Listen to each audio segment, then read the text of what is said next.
broadcasting worldwide, day and night time. WFGS, streaming online, music on the fly, ready on the line.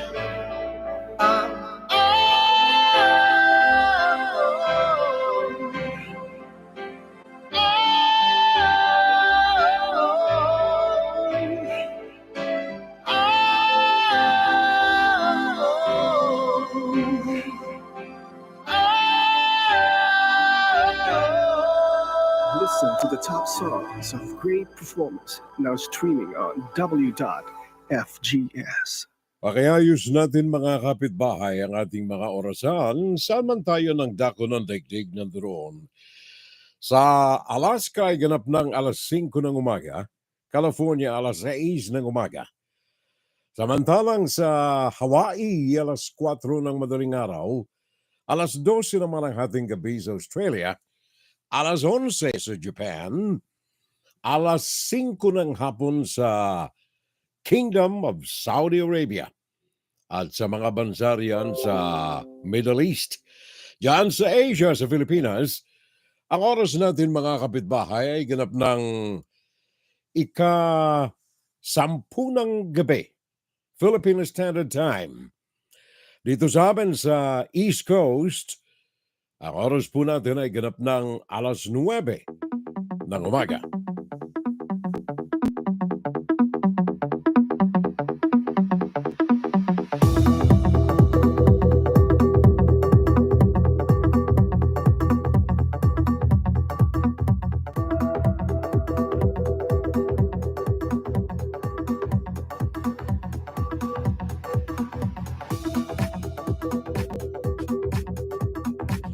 Well, magandang umaga po sa lahat ng mga kapitbahay natin. Mga kapitbahay natin dito sa Northeast region of Americas.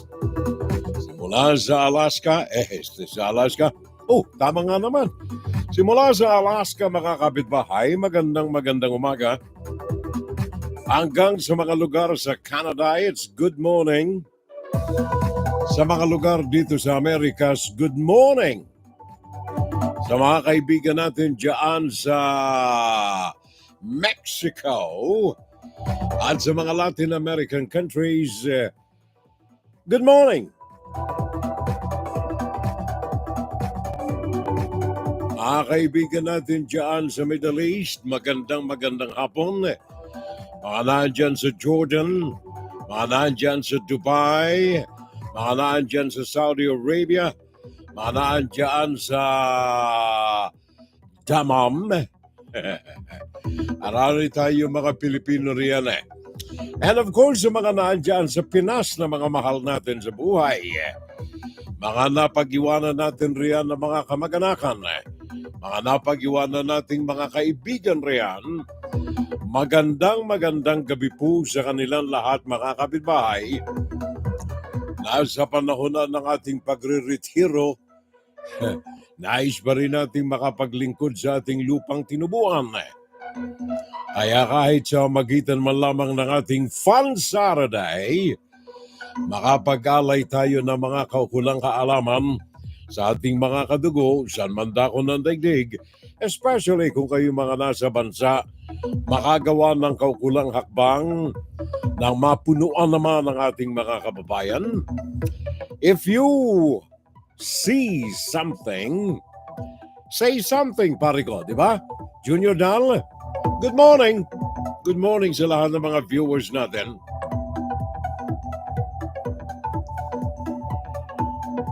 It's Fun Saturday. Kagabay po ang inyong abang lingkod, Fiorel Salvo po lamang. Hi Margie, magandang watching today. magandang panunood ngayon kay Margarita Villegas. Bonjour. Aba, may pa-bonjour po. Fun Saturday Live from Toronto sa Canada. Ang ating kaibigan si Margarita Villegas. Of course, si Junior Dal, I don't know saan si Jun ngayon. nasa Pilipinas ba o nandirito sa Amerika? And of course, si Fernando Diego Constantino. Sabi na good morning na lamang sa lahat ng mga kakamping natin at sa mga miyembro ng ating FSL. Thank you, pare Koy. Fernando Diego Constantino, thank you very much. Maraming salamat sa ating pakikipaghuntahan sa ating Fan Saturday Live today. Ngayon ay huling Sabado ng buwan ng Enero. January 28 today. Ang mama ko ay magdiriwan ng kaarawan sa Monday, Enero 30. Kaya lamang yung kanyang happy-happy, hindi natin makakasama gawa ng nanduro na. Ang aking nanay doon na sa second floor nakatire. Doon na. Kaya lamang happy birthday sa mama ko riyan sa Enero 30. Happy birthday na lamang. Kasama niya ang kanyang papa, ang aking papa. Juan, Saturday Live. Dito sa amin ay may kalamigan mga kapitbahay ang ating kapaligiran. Hindi lamang may kalamigan, meron pang mga patak ng snow. Ang ilan dito ay mga nasa 8 pulgada, 8 inches ang lalim. Ito po ay ayon dito sa ating National Weather System. Ayon sa kanila, Weather Prediction Center College Park sa Maryland. Ayon sa report na tinanggap natin, magkakaroon ng, in fact, ang ilang mga lugar ay dinaranas na ito. Heavy snow, ito po ay nananalanta ngayon sa Northern Rockies. Kapag sinabi natin mga Northern Rockies, ito yung mga nasa hangganan ng Canadian border, sa Northern High Plains, kagaya ng Montana, Nebraska, North Dakota, South Dakota, at saka Wyoming. Ito mga lugar na ngayon ay sinasalampak ng makapal na snow, ayon ito sa weather station natin. And then of course, sa ilang mga bahagi pa ng Amerika, kagaya ng Central United States, pag sinabi nating Central US, ang mga kaagapay ng mga estado riyan ay ang North Dakota. Kanina ay South Dakota ang ating sinasabi. Ngayon ay North Dakota, South Dakota, Nebraska, Kansas, Oklahoma, Texas, Minnesota, Iowa, Missouri at saka Arkansas. Yan ang mga lugar na ngayon ay dinaranas naman ang lamig. Malamig na dapyo ng hangin, may mga manakanaka ng pagbagsak ng ulan, ng snow sa kanilang mga lugar. Instant heavy rains naman at mga pagbaha ang mararamdaman sa iba't ibang panig ng mga estado sa Gulf Coast. Ito naman yung pinakang mababang bahagi ng Amerika na nakaharap doon sa Mexican Gulf. Sa ibaba ito.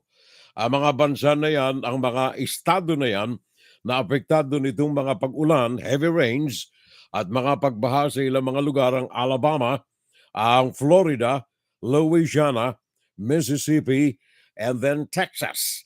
Yan ang mga lugar na inaabot niyan. Dito sa amin, sa silangang bahagi ng Estados Unidos, East Coast, awa ng Diyos maliwanag po kami ngayon Maliwanag. In fact, ang sikat ng araw ay napakaganda. Kaya lamang sa lamig ng panahon naman, diyan naman tayo nire-remate. Dito yan, sa bahagi namin. Pakinggan si Fiorel Salvo tuwing Sabado dito sa FGS Web Radio para sa mga Pilipino. Magandang umaga na lamang kay Rhea Doroliat. Bagong pangalan ito But the last name sounds very familiar. Doloriat. Pero ang kanyang first name bago sa aking paningin ang pangalan niya ay Rhea. Sabi niya, good morning na po lamang dyan, Manoy Fiorel. I'm watching here sa Taguig sa Metro Manila. Andyan pala, Well, dyan sa Pilipinas, mga kababayan, maayos ang ating kapaligiran. Wala pong nagbabadya na anumang sama ng panahon. Wala tayo ng mga tinatawag na low pressure area, bagaman may mga bahagi ng Pilipinas na magkakaroon ng mga manakanakang mga pagkulimlim ng mga kalangitan, mga manakanakang mga pagkulog at mga pagkidlat, mga manakanaka na pagbuhos ng ulan. But in general ay maganda ang kapaligiran from Luzon, Visayas and Mindanao, especially riyan sa Taguig, kina Rhea Doloriat. Maayos ang ating kapaligiran. Anong oras na ba ngayon yan? Alas 10, 10 na. Alas 10 ng gabi dyan sa Taguig, sa Metro Manila. Medyo may kadiliman, makulimlim ang ating kapaligiran. Dito sa California, maganda. Maganda ang kapaligiran natin sa California, liban na lamang sa medyo may kalamigan din. May kalamigan at unseasonal na temperature dyan sa California sa lugar ng ating kaibigan si Rod Moon. Sabi niya, good morning na lamang dito sa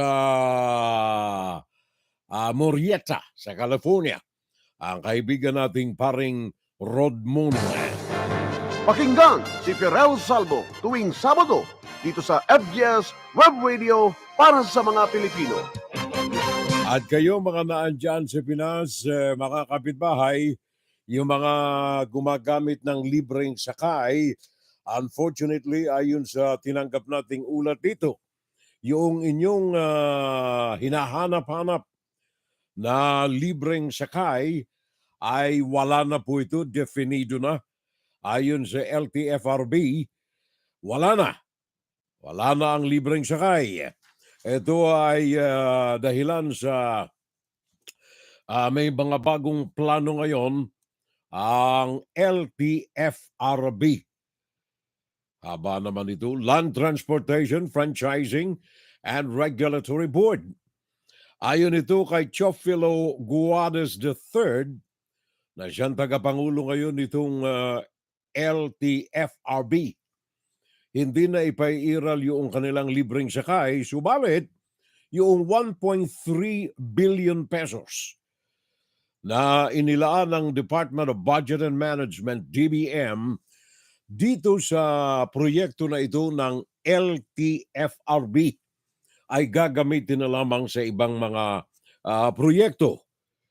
At sa kabila ng mawawala na itong libreng sakay, ang LTFRB ay maglalaan naman ng isa pang uri ng pampagana. Pampagana sa ating mga riding public. At ito ay ang discounted fare sa mga biyahe ng mga public utility vehicles. Pakinggan natin si JP Nunez ng UNTV. Meron siyang karagdagang pag-uulat tungkol dito sa bagay na ito, paring Sok. Despite the allotment of 1.3 billion peso budget for the service contracting program this year, Land Transportation Franchising and Regulatory Board or LTFRB said that the free ride, or commonly known as libreng sakay in EDSA carousel, may no longer continue. LTFRB Chairperson Chofilo Guades III admits that the budget is insufficient to extend the period of the program. This because the Department of Transportation or DOTR is also considering to utilize the subsidy to other mode of transportation such as public utility jeep. Aminin po namin na kung ang pinag-iisipan po natin is totally libre na sakay, hindi po kakayanin. Instead of libreng sakay, LTFRB said that the DOTR may implement a discounted fare subsidy for the passengers, which aside from EDSA carousel, it will also expand in other mode of transportation. Gusto ng liderato ngayon is para mapagkasya po itong pondo ng gobyerno at para maisama po lahat ng mga transportasyon, magbibigay po sila ng discount. LTFRB said they are only waiting for the final guidelines which will come from the DOTR. But Chairman Guadi said that the program may return in February. Meanwhile, to other passengers, the discounted fare could also be beneficial to them as it would lessen the cost of their transportation expenses. Tingin ko, beneficial pa rin siya although hindi full amount ng free. Pero syempre, mas okay pa rin naman kung libre, di ba? JP Nunez, UNTV, News and Rescue. We serve the people, we give glory to God. Thank you very much, paring JP Nunez ng UNTV. Thank you, Danny. Daniel Razon, ang ating big boss diyan sa UNTV. Siyempre, mas masarap yung libre. mas masarap yung libre, pare ko, di ba? Kaya lamang ito ay medyo sasakop ito ng mas nakararami, especially yung mga estudyante at saka iba pa. Mabebenefisyuhan ito ng malaki at saka yung mga senior citizens natin. Ngayon, yung pagpapairal niyan ay gaganapin next month, buwan ng Pebrero. Kaya paring Sok Efren Di Marano, sabi na good morning na lamang Fiorel, dito ako sa Glendale, sa California. Bagong gising itong mga pare natin Si paring Rodmond dyan sa Murrieta at saka si paring Sok Efren De Merano dyan naman sa Glendale, California. Ngayon anong oras dyan? Alas 6:15 pa lamang ng umaga. Sa mga lugar na nabanggit natin dyan, sa mga lugar ni na paring Rodmond at saka paring Sok Efren De Merano. Kaya nag-aalmusal itong mga ito tangan-tangan ang kanilang mga iPhones, humihigop ng mainit na kape. Kumusta na lamang tayo riyan mga pare ko? Mga mare ko at saka mga pare ko ng California area, good morning. Sana makaugalian na makahuntahan natin ang mas nakararami riyan. Mga kapitbahay natin paring Sok, mga kaibigan natin paring Rod, dyan sa California, pakikalabit na lamang. Meron tayong dalawang sources ng information dyan sa YouTube. Naandyan ang ating YouTube channel, Fiorel Salvo, Fiorel Salvo. Yan ang ating YouTube channel. And of course, dito sa Facebook, naandyan pa rin ang ating pangalan.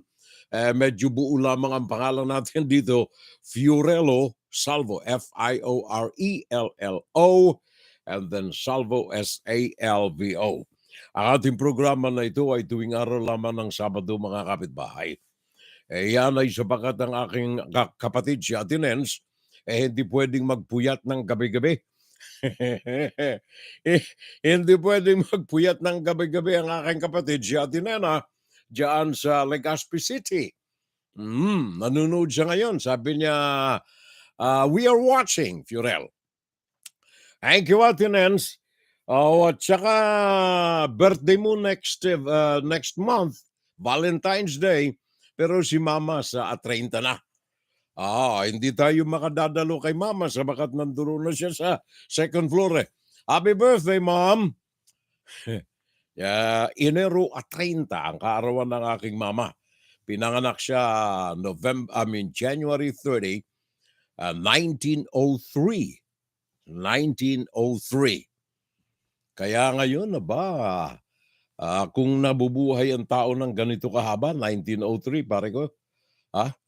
100 taon na yan 100 taon na. And of course, sa lahat ng mga kaibigan natin dyan, kay Maring Margarita Villegas, masarap din na manood ng libreng tickets sa sine at sa concert. Di ba yung mga senior citizens dyan, may mga ganyan libre, Mariko, di ba? I don't know, hindi ko siya masyado sigurado. But I think meron may mga libre riyan kaya lamang kapag ikaw ay pupunta ng libreng sine o kaya libreng concert, Maring Margarita Villegas, huwag kang sasakay ng maliit na eroplano. Huwag kang sasakay ng maliit na eroplano. I don't know kung well-maintained ang mga eroplano natin riyan sa bansa Kagaya nitong nawawala hanggang ngayon, I hope may latest information na. gawa ng hanggang sa mga sandaling ito, wala pa ako natatanggap. Bago ako naupo rito sa tumayo pala. Bago ako tumayo rito sa harapan ng mikropono, ay naratsada ko muna yung aking mga sources eh. Kung meron na bang latest dito sa nawawalan na Cessna plane diyan sa Isabela, na patuloy na hinahalungkat ngayon ng mga rescue groups ang iba't ibang mga bulubunduking bahagi ng Isabela na maaaring kinabagsakan ng naturang Cessna plane. Hanggang sa mga sandaling ito, ang RPC 1174 na umalis ng alas 2:15 ng hapon sa Kawayan Airport, inaasahan na ito'y nandoon na sa Makunakon Airport alas 2:45 ng hapon ng isang araw.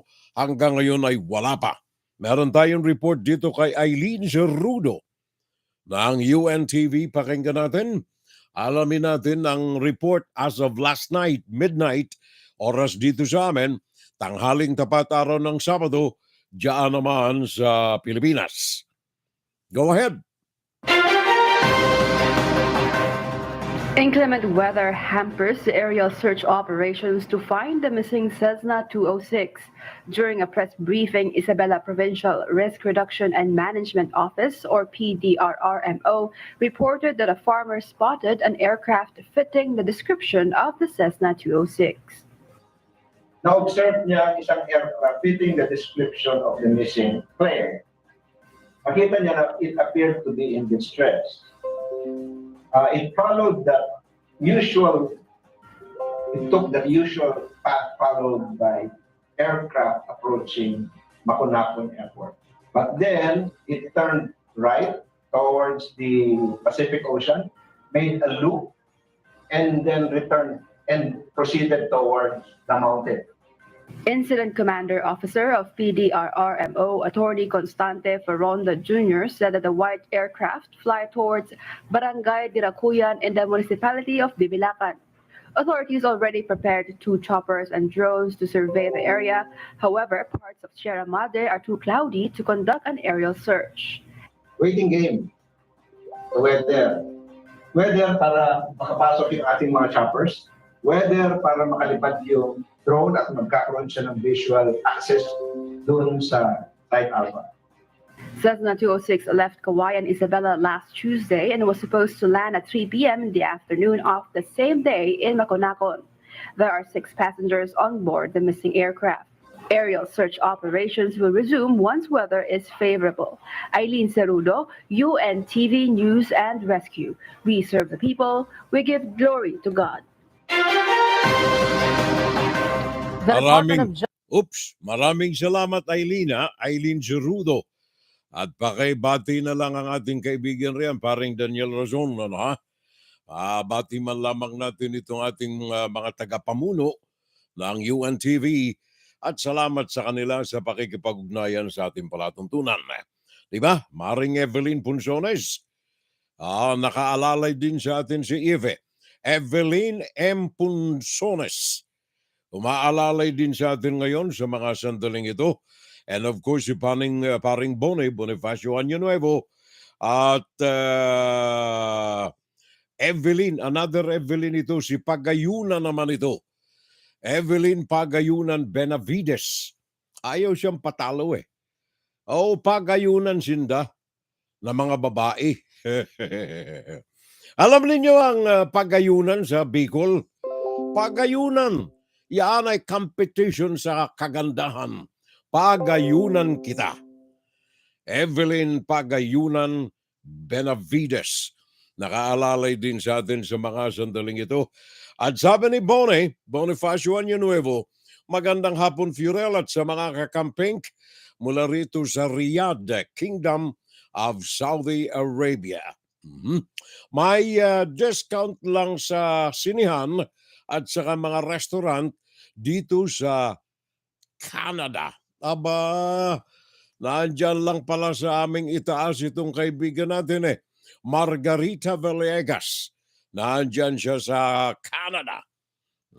Yung mga Pinoy natin riyan, magagaling eh. Margie, isa ka ba rito sa mga magagaling na Pinoy dyan sa Canada?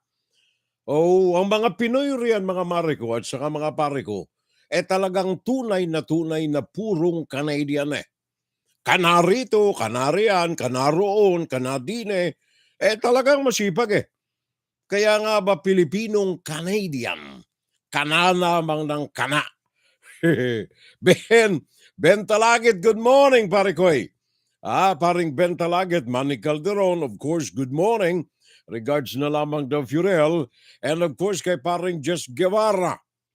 Happy watching, pare koy. Jess Guevara.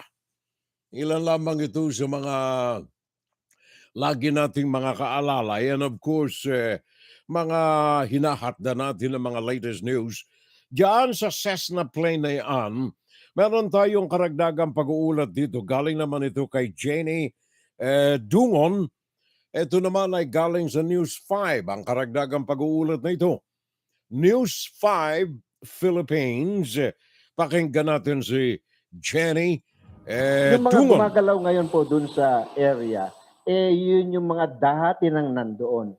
There are last count, 105 people are working there, composed of Philippine Army, Philippine National Police, Bureau of Fire Protection, and the LGU. Ayon sa Isabela Incident Management Team, mas lumiit na ang lugar na kanilang susuyurin. Isang magsasaka raw kasi sa bayan ng Divilacan ang nakakita sa eroplano na paggewang-gewang sa paglipad. Akala raw na magsasaka, dediretso sa Makunakon Airport ang maliit na eroplano. Pero bigla raw itong dumiretso sa may dagat at biglang lumiko pa kanan. Sunod na raw itong nagdediretso sa bulubunduking bahagi ng bayan at bigla nang nawala sa gitna ng mga ulap. Ang kaanak ng 4 sa 6 na sakay na nawawalang eroplano, dismayado sa nagiging takbo ng search operations. Hindi naman po gaganda ang weather doon kasi ganun na po doon laging maulap. Kung lagi po yung weather na lang po lagi ang inaano, lalo po silang tumatagal doon. Kaya po sana madagdagan pa po yung mga tauhan na pwedeng maghanap sa kanila doon sa bundok kung saan man po sila napunta. Ang hirap po kasi mag-isip, ang hirap pong maghintay. Giit naman ng mga rescuer, hindi rin nila ginusto na tumagal palalo ang paghahanap. Gusto na namin puntahan. Ayaw naman tayong payagan ng weather. Atat na atat ng Philippine Air Force. Yung actually, the whole incident management team, atat na atat ng puntahan. Nakakababa ng moral dahil nagkikriticize yung mga tao. Ang tagal-tagal na, hindi nyo pa mahanap. Hindi yata kayo gumagalaw. Nabulubundukin yan, matataas na bundok, magkakatabi, magkamali ka lang pwede kayong sumemplang doon sa tagiliran ng bundok. Sa ngayon, wala pang natatanggap na impormasyon ang incident management team mula sa mga rescuer na nagpunta sa bundok. Kailangan pa kasi nila ulit maglakad ng 4 hanggang 5 oras para makapagbato ng impormasyon dahil pahirapan ang linya ng komunikasyon doon. Nagbabalita mula sa frontline, Jenny Dongon, News 5. Thank you very much, Jenny Dungon ng News 5 Philippines. Maraming salamat mga mariko at saka mga pariko na mga nakikipag-ugnayan sa atin. Yang report na yan ay 3:00 ng hapon, Philippine Standard Time, Sabado. Kaya I hope, nananalangin tayo, na sana ay matagpuan na yung Cessna plane na ito. Maliit lamang po yan kasi Siguro ang haba niyan baka mga 40 feet lamang ang haba niyan Napakaliit na eroplano yung Cessna. 40 or 50 feet, mga ganyan. Mahaba na ang 50 Baka mga 40, baka wala pa Baka mga nasa between 30 and 40 feet ang haba ng Cessna plane na yan Napakalinggit po lamang na yan. At tama yung sabi nitong mga rescue groups na kung ito ay naandyan sa mga bundukin ng Isabela, talaga namang mga bulubundukin niya, medyo yung kapal ng mga kahoy riyan ay matindi. Kaya kung itong eroplano na ito ay bubulusok riyan sa kalagitnaan ng kabundukan na yan, kung ikaw ay nasa himpapawid, medyo may hirapan ka nga tumingin sabagat ang hahanapin mo ay gakarayom na liit na maaring nahiwa na mga sanga ng kahoy, yung mga damo na dinaanan sa pagbulusok ng naturang eroplano. Kaya antayin na lamang natin and hopefully tayo po ay nananalangin na sana ay nasa mabuting kalalagayan, hopefully, yung mga pasahero nitong naturang eroplano. Parin Jess, di ba? Thank you na lamang sa pagbati, Fiorel. Nanonood ako rito ngayon habang nagpapahinga. Yun ang pinakang magandang balita na natanggap ko sa iyo, pare ko. Nagpapahinga ang pare natin Jess Guevara. Parang si Manny Calderon Si Manny naandyan sa Italy, itong partner natin. Ang hanap buhay niya ay mag-tour guide sa mga lalagalag na mga turista riyan sa Italy. Yan ay si Manny Calderon. And then we have a brand new name, Andre Yanga. Tama ba ito, pare ko? Sabi niya, good morning na lamang. I'm watching here sa Maryland, si Andre Yanga. Malapit lang yan Maryland, galing dito sa amin, napakalapit. Siguro mga 4 na oras, 3 oras, naandyan ka na sa Maryland Pare ko may masarap na kinakainan kami riyan Yung, anong tawag niyan? Yung crabs. Crabs. Diyan sa Maryland. One time kasi yung kapatid ng aking may bahay ay nalipat diyan sa Maryland. Si Ruth. Wala pa, hindi ko pa nakikita ang pangalan Si Ruth, yung bunsong kapatid ng aking may bahay, nalipat riyan sa Maryland. Kaya meron kaming kinakainan riyan na masarap na mga crabs. Talaga naman isang palangga ng crabs dyan, ubus natin Pare koy, magandang panunod riyan sa Andre Yanga diyan sa Maryland. Kaya lamang kayong mga Pinoy na naandyan sa Pinas, I don't know, parang parang Andre, maalala ko lamang, yung bang issue ng mga extrajudicial killing sa Pilipinas, inaantabayanan mo? Gawa ng itong ating ICC, International Criminal Court, ay pinupursige ngayon ang pag-usig doon sa mga tao na sangkot dito sa extrajudicial killing na ito. Wala pang ipinahahayag na mga kataga ang presidente ng Pilipinas, BBM, bagaman ang pamunuan ng ICC ay nais na nilang isulong ang investigasyon sabagat ayon sa kanila, the Philippine government is not doing too much sa investigasyon dito sa kung sino ang punot dulo ng mga pagpaslang na ito, abuses of the military, abuses of the police, abuses of the government dito sa extrajudicial killings na ito sa ilalim ng kampanya ng droga diyan sa bansa. Meron tayong report dito galing sa Inquirer, Philippine Inquirer. Sabi niya, pare ko, baka pwede mong isalang etong mga balita na galing dito sa amin. Well, pinagpipitaga na naman natin ang Philippine Inquirer. Alam natin na mga busilak ang kanilang mga balita.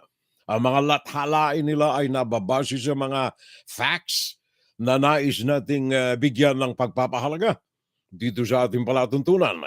Kaya galing sa Philippine Inquirer, pakinggan natin si Tetch Torres Tupas sa kanyang report tungkol dito sa extrajudicial killing ng International Criminal Court.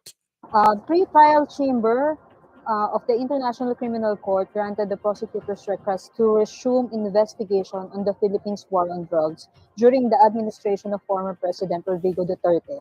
In a statement Thursday, the ICC said, quote, "The chamber is not satisfied that the Philippines is undertaking relevant investigation that would warrant a deferral of the court's investigation on the basis of the complementarity principle," unquote. The ICC said despite submissions and materials from the Philippine government, ICC prosecutor and the victim's observation, it does not show efforts on the part of the government to conduct a thorough investigation. In response, Justice Secretary Jesus Crispin Remulla called the move an irritant, saying he will not allow the tribunal to impose upon a sovereign country. I don't see where they will come in, what role they will play, unless they want to take over our legal system or they want to take over our country. And I don't see that happening. Definitely, I do not welcome this move of theirs. And I will not welcome them to the Philippines unless they make clear that they will respect us in this regard. I will not stand for any of these antics that will tend to question our sovereignty or our status as a sovereign country. We will not accept that. Meanwhile, Senator Ronald De La Rosa, who was chief of the Philippine National Police during Duterte's term, said he is, quote-unquote, not worried about the resumption of the ICC's investigation into the Philippines' war on drugs. De La Rosa told Inquirer.net in a message that it is up to the Philippine government if it will allow such interference. He added, however, that the government has been consistent in denying access to proceed with the investigation. Thank you very much from Inquirer.net. Tets Torres Tupas. Did you understand the news, Camille? My beautiful granddaughter? Nanonood ang aking apo. Akala ko si Alaine, si Camille pare. Sabi na, I'm Camille. Apo ko ito kay Alaine. Apo namin ito. Beautiful baby. Hi, baby. Thank you very much for watching, Grandpa. And I hope you continue watching and learn some Tagalog. Ang aking apo, Camilla. Hi, Cami. Thank you very much for the audience. Maraming salamat. Andre Yanga, sabi niya, ay sana ay magtuloy-tuloy na ang ICC. Panay ang pa-interview ni Butanding Rockwe. Nga naman, buti napapanood mo pare ko, yung mga pa-interview nila eh. Pero yung ating mga iba na open-minded, like si Hontiveros, and then si Pimentel, and then sino pa ba Colmenares. Ang mga ito ay isinusulong na buksan ang pintuan ng Pilipinas para sa mga investigador ng ICC upang sa ganon ay mabigyan ng closure. Mabigyan ng katapusan itong nakabitin na kalagayan ng mga naghahanap ng katarungan, mga kamag-anakan, mga kaibigan, mga kapatid, mga nanay, tatay, na mga nabiktima ng Operation Tukhang. It should be put into an end. Maliwanag na hustisya sa lahat ng mga naging biktima nitong Tukhang. Nakita naman ninyo yung pang-aabuso ng mga hindi natin nilalahat. Alam kong may mga kaibigan na Korean na mga miyembro ng PNP, mga miyembro ng ating militar, marami silang mga mabubuti pa rin. Kaya nga inilunsad nitong ating DILG ang cleansing ng mga pulisya laban sa droga, magandang kilos na dapat na isulong yan.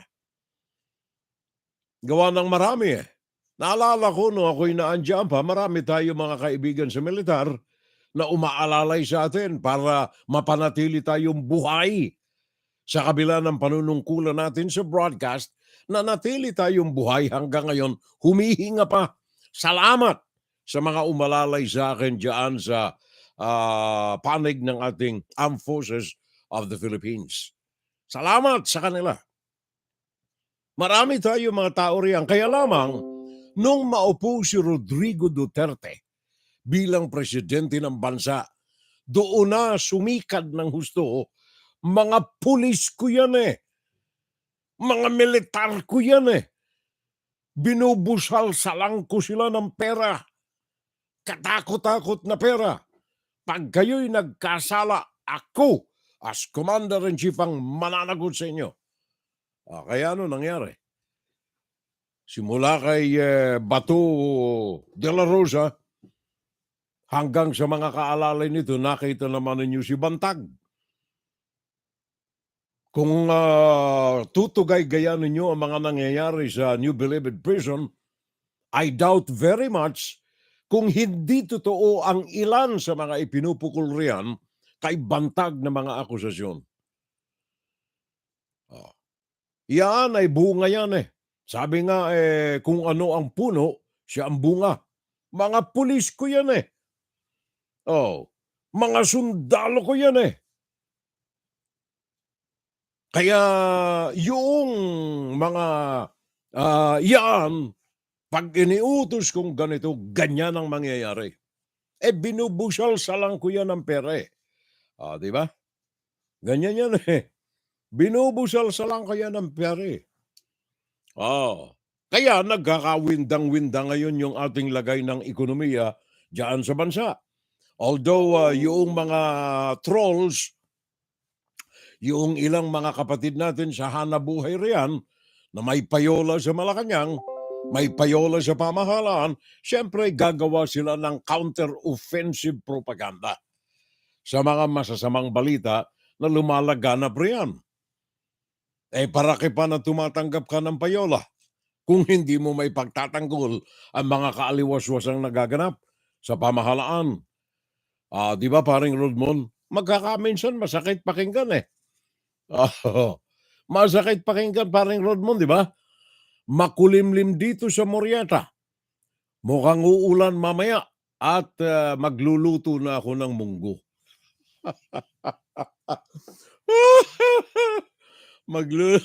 Magluluto na siya ng munggo. Maraming dahon ng kamote at saka daing na pampatanggal ng stress. Sa Pilipinas ay madalas yaan ang ulam namin tuwing may mga bagyo. Kaya walang stress. Hindi ka nag-iisa riyan, pare ko. Hindi ka nag-iisa riyan eh. Totoo yung sinabi mo, mga Pilipino ganyan eh. Pag medyo uulan-ulan, hindi makapamamalengke. Hindi makakabili ng sardinas, ayos na yung tuyo. At saka yung daing. Di ba, pare ko? Free Laila de Lima, sabi ni paring Margarita, Maring Margarita Villegas. Hello to you too, sabi ng aking apo, Camille. Thank you very much, my baby, for watching. Go on, continue until the end of the program, baby. Etong apo ko na ito pag ito nakausap mo sa telepono, hindi sa telepono sa iPhone. Pag nakausap mo itong apo ko na ito si Camille, kukulangin ka sa oras. Hindi ka bibitawan pag sinabi mo, baby, Grandpa wants to rest. Sabi na, oh, no, Grandpa. Hi, Camille, baby. Thank you very much. Grandpa and Grandma love you. 9 million. Asian Development Bank. Bagong utang ni BBM, pare ko. 9 million US dollars. Kaya billion ito, billion, 2.5 billion. 9 million I mean 5 million US dollars. Bagong utang ito ni BBM, ipinagkaloob ito ng Asian Development Bank. Ang kanyang ginawang sangkalan dito sa bagong utang na ito ay para masuportahan ng agrikultura, ang sektor ng agrikultura sa bansa.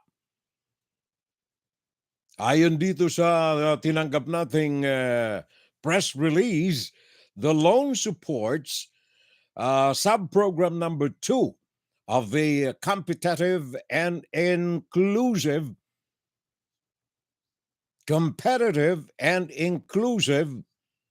agriculture development program ng bansa. Pakinggan natin sandali. Meron report dito si Kwane. News 5, Television 5, Philippines. Pakinggan natin itong report na ito. Mas maganda na yung galing sa kanila para maliwanag. Ano? Hindi tayo nasasabi. Inaprobahan ng Go Asian ahead. Development Bank ang nasa kalahating bilyong dolyar o mahigit 27 bilyong pisong utang ng Pilipinas para solusyonan ang epekto ng pandemya sa trabaho at kabuhayan ng mga Pilipino. Ayon sa ADB, tinutulungan ito ang gobyerno na magbigay ng mas maraming trabaho sa ilalim ng Post-COVID-19 Business and Employment Recovery Program. Kailangan daw na masigurong matutulungan ang pribadong sektor ng mga polisiya na magpapadali sa kanilang negosyo at magdadagdag ng trabaho sa bansa. Pangunahing paggagamitan ng naturang loan ang sektor ng agrikultura na isa sa mga gustong palakasin ng gobyerno. Thank you very much. Yan ang ating News 5. News 5 Philippines may kaugnayan dito sa bagong utang ni BBM sa Asian Development Bank. Ang kanilang adikain ay maisulong ang agrikultura sa bansa. Naalaala ko tuloy yung pinublika ng Verifile. Naalala ko lamang yung Verifile noong July 15, 2022. July 15, ito 15 araw lamang nakalilipas pagkatapos maupo bilang presidente si BBM. Diyan ho kasi sa Ilocanda, meron diyan na itinatag siya, si BBM. Meron siyang itinatag riyan na korporasyon para sa agrikultura when he was still governor of Ilocanda. Ito'y I think sa Sarat kung ako'y hindi nagkakamali. Di ko lang maalaala na. I think sa Sarat ito Nagtatag siya riyan ng isang processing corporation. Ang tawag nito ay Northern Foods Corporation, NFC, Northern Foods Corporation. Itinatag ito sa Ilocos. Isa siya sa mga board members nito. Ngayon, nung araw, ang pinuno ng Human Settlements Commission ay ang dating First Lady, Imelda Marcos. Ang presidente at that time, 1984, 83. Ang presidente at that time, si President Marcos Senior. So sa madalit sabi, yung magkakaugpong na mga tubo from the President, Ferdinand Marcos, and then Human Settlements Commission, First Lady Imelda Marcos, and then Governor ng Ilocos, Bongbong Marcos. So yun ang magkakaupong itinayo nila bilang isang semi-government corporation, private government partnership, etong Northern Foods Corporation. Maganda sana ang hadikain, kagaya ng ibang mga itinatatag ng gobyerno, kung ang babasahin mo ay ang kanilang mga aims, mga purposes, mga objectives, talaga namang lilipad kayong parang anghel sa ganda ng mga retorika, sa ganda ng mga pagpapaliwanag, ano ang purpose nito, ano ang mapaglilingkuran nito, ilang trabaho ang mabubuo nito, etc., etc., etc., etc., etc., etc. Marami. Kung babasahin mo yung kanilang mga profiles ng company, mararahuyo ka talaga. So, si Bongbong, governor noon ng Ilocos, sabi niya, Papa, kailangan ko ang funding dito padala siya ng memo. Sabi ng Papa, ipasa mo doon sa Human Settlements kay mama mo. Kumuha ka roon ng pera. Sa madalit sabi, mahigit 100 milyon ang ipinundar na pondo ng gobyerno riyan sa Northern Foods Corporation na yan.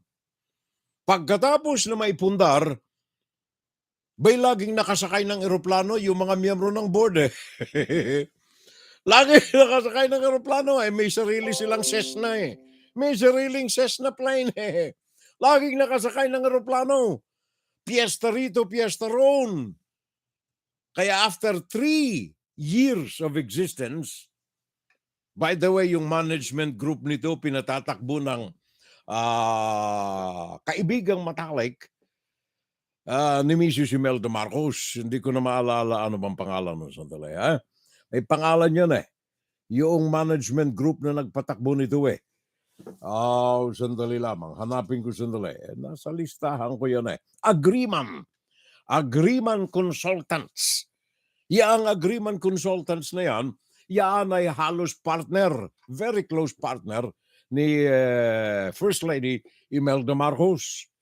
Now, yung management, kasama si Bongbong sapagat siya bilang gobernador, miyembro siya ng board of directors, meron siyang 1% na kinikita riyan sa araw-araw na takbo ng Northern Foods Corporation, laging naka-helicopter laging naka-Cessna plane daw sabi yan ng Vera Files lagi raw na naka-Cessna plane yung mga miyembro ng board. Kaya in a matter of 3 years, diskarel, bangkarote yung naturang Northern Foods. Kaya nitong nakalipas na 2022, bago na umalis sa trabaho si Rodrigo Duterte, ay dinisolve, ibinasura ang mga papeles ng naturang Northern Foods Corporation na ito. Ibinasura. Bago umalis sa pwesto si Rodrigo Duterte, gawa ng may utang pa ito ng halos 2 milyon sa pamahalaan ang naturang korporasyon. Kaya sabi ng COA, i-write off na lamang yung utang nito. Wala na Wala na daw mga papeles, wala nang mga kung ano-anong dokumento.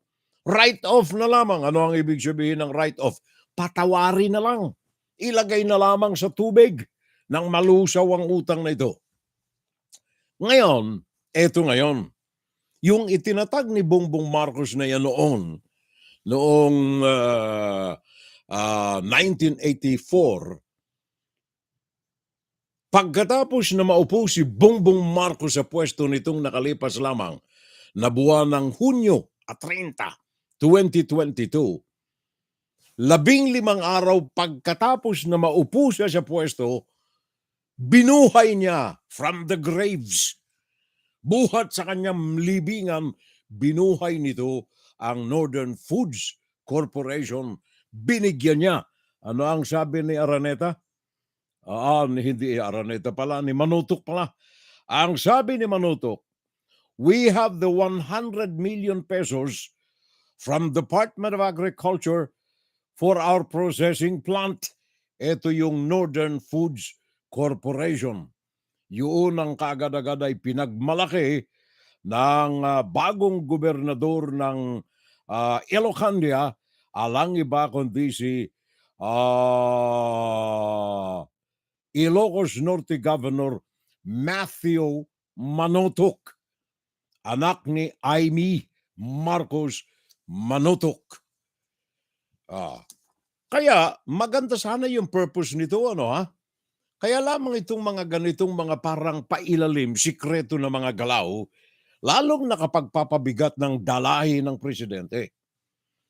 Kasi 15 araw, patay na. Nasa libingan na ito Kalansay na itong Northern Foods Corporation na ito. Ibinasura na, binasbasa na ni Rodrigo Duterte. Binuhay in 15 days of the presidency of Bongbong Marcos, binuhay niya na muli ang Northern Foods Corporation. Initial funding, 100 million pesos para muling mabuhay ito. Sinong may sabi nito?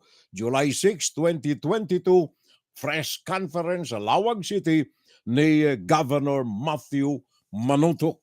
Sabi niya, ang aking uncle ang nagbigay ng pera, buhayin na muli itong Northern Foods. Sabi ko na nga, sa kung itong mga proyekto ng gobyerno ay pinatatakbo ng malinis na malinis, walang pagnanakaw, walang korupsyon, walang political clouds, wala yung mga dynasties, wala yung mga cronies, kung ang mga korporasyon na ito ng gobyerno ay pinatatakbo ng ganyang malinis, saludo tayo riyan, kasama tayo riyan. Araw-araw natin itong pag-uukulan ng saludo kung malinis ang takbo nito. Unfortunately, masama ang record nitong Northern Foods. Ang kaakibat nito, sabi ng mga empleyado, araw-araw paglipad ng Cessna plane at saka paglipad ng helicopter. Kung saan may party ng duroon ng mga executives. Kaya in 3 years time, nalugi yung korporasyon, naubos yung pera. Saan napunta? I don't know. Oh, di ba? Parang Jess Honorho, pare kong tunay. Yung mga ganyan yung mga government corporation sa akin, okay yan Like for example, yung PNR nung araw. Kaya lamang pag ito ay sinalaula at ang pera na yan napupunta sa bulsa ng politiko, masama. Di ba, parang Jess? Good morning. Morning, kumpadre, kumare, sabi ng pare natin At sa lahat ng mga FSL community sa buong daigdig, sabi ni parang Jess Sanorho. Of course, Margarita Villegas, utang pumur. Utang pamur. Sabi ni Margarita Villegas, utang pamur. Yun ang sinasabi ko Alam mo sabi ko na nga, itong aking programa na ito kapritsyo ko na lamang ito sa buhay Hindi ko lamang maiwaglit ang aking nakaugalian na paglilingkod sa aking mga kababayan, mga kadugo Sabi nga ng asawa ko maglamierda na lamang tayo, tama na yan. Lamierda na lamang tayo kaya lamang hindi talaga mawaglit-waglit sa aking katawan. Etong mikropono, gawa ng ito ang aking outlet na makatulong kahit isang kusing man lang. Kahit isang kusing man lang ng kaalaman para sa taong bayan, sa inyo po mga kababayan ko riyan, na makapagdulo tayo ng kontribusyon sa ikauunlad, ikasusulong ng ating mahal na bayan tinubuan kahit na ikangay milya-milya ng layo natin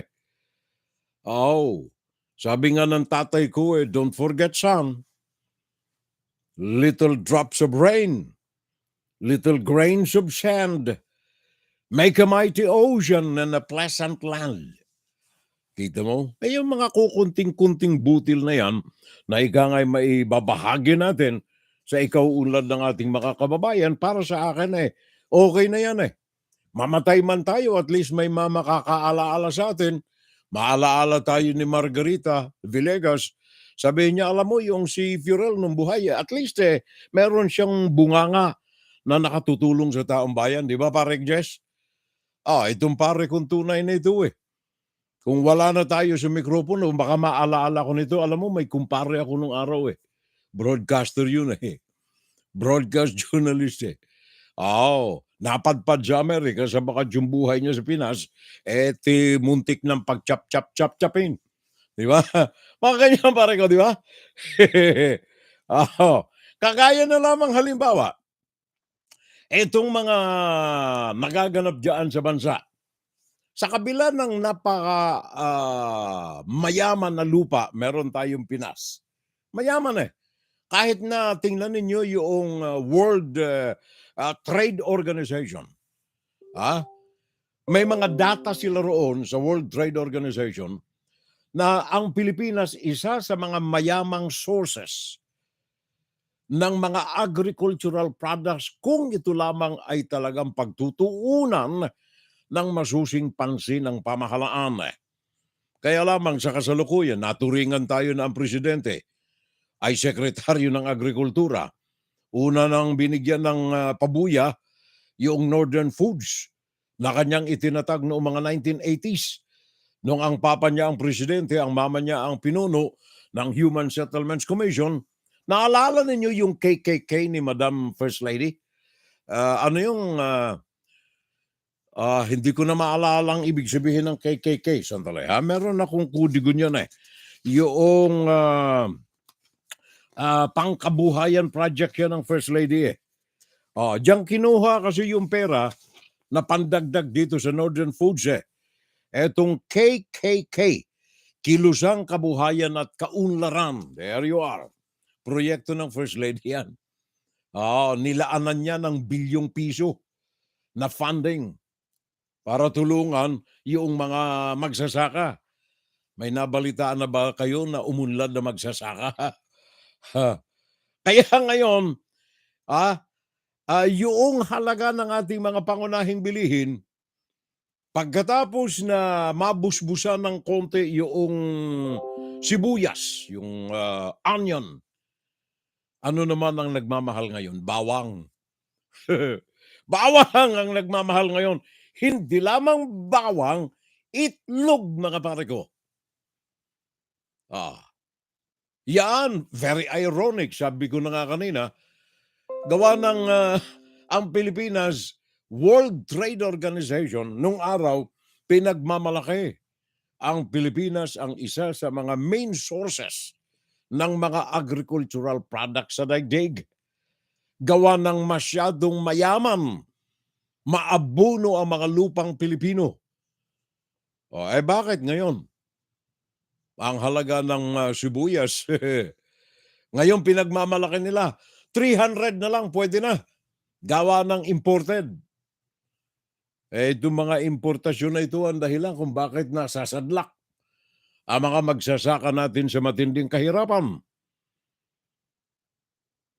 Alam ninyo, maging yung mga gas, yung mga oil, yung mga LPG, asahan ninyo, ang mga ito ayon na rin sa report na natanggap natin.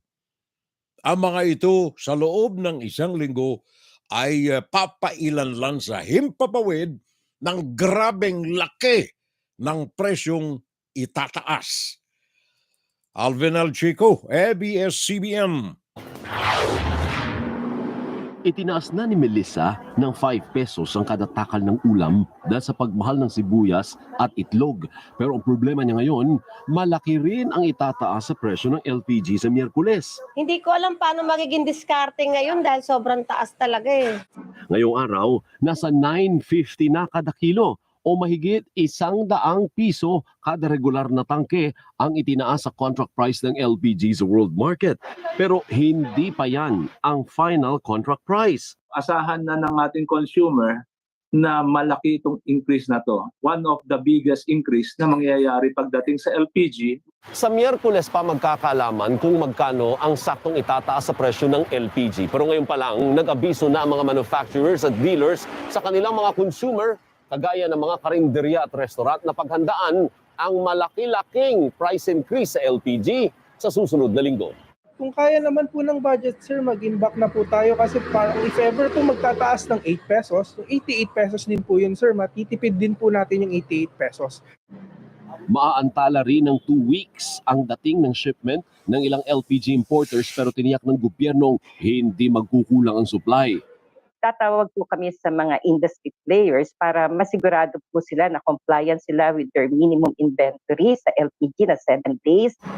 Samantala, sa unang 4 na araw ng trading sa world market, mahigit piso na ang taas sa gasolina at kerosene, halos piso naman sa diesel. Nakita natin na magkakaroon ng increase na naman sa presyo ng produktong petrolyo, lalo na sa gasolina, diesel at kerosene. Sa nakikita ko natin ng trading sa ngayong araw na to, mukhang tataas na naman po, which pwede pong magdagdag pa po doon sa increase for next week, no? So, ang nakikita ko natin talaga, hindi na ho bababa ng piso yung pwedeng itaas ng diesel. Ang sa gasolina naman po is hindi na rin po bababa ng 150 ang itataas. Alvin L. Chico, ABS-CBN News. Akita na ninyo, LPG, gas, oil, kung ano-ano pa na kailangan natin sa pang-araw-araw na mga pangangailangan, tataas at nakapaninindig balahibong pagtaas ang halaga ng mga ito. May magagawa ba ang mga Pilipino riyan? Wala. Bakit? Sabagat wala tayong control sa mga yaan. Alam mo hindi natin pinag-iinitan itong mga Chinese sapagat marami akong kaibigan na mga Chinese, the good Chinese. Kaya lamang dahilan na rin sa connivance with government executives, ang mga ito ay binigyan natin ng total control sa takbo ng ekonomiya ng bansa. Tingnan na lamang ninyo ang ating energy, elektrisidad. Sinong may control? Ang nakaupong chairman of the board ay kinatawan mismo ng Politburo ng China. Galing mismo ito sa Chinese Communist Party. Tagapangulo ng board na nagpapatakbo ng kuryente sa bansa. National Grid Corporation of the Philippines. Ang nakaupong chairman riyan ay kinatawan mismo ng Chinese Communist Party. Maging sa mga common use, basic needs ng mga Pilipino, pagkain for example, kontrolado ng mga Chinese.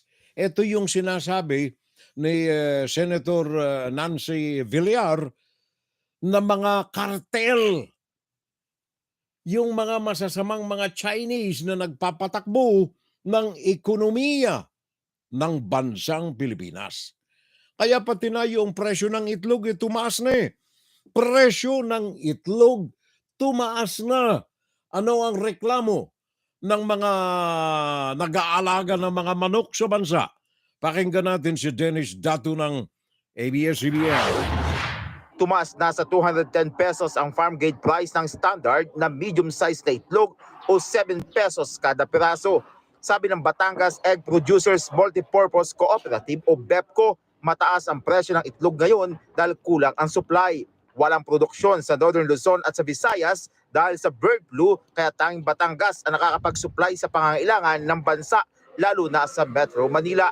Ang problema, kakunti na lang din na nakakapag-alaga ng paitloging manok sa San Jose. Hindi kasi basta-basta nakakapagpasok sa Batangas ng mga ready-to-lay na manok dahil sa mahigpit na patakaran laban sa bird flu.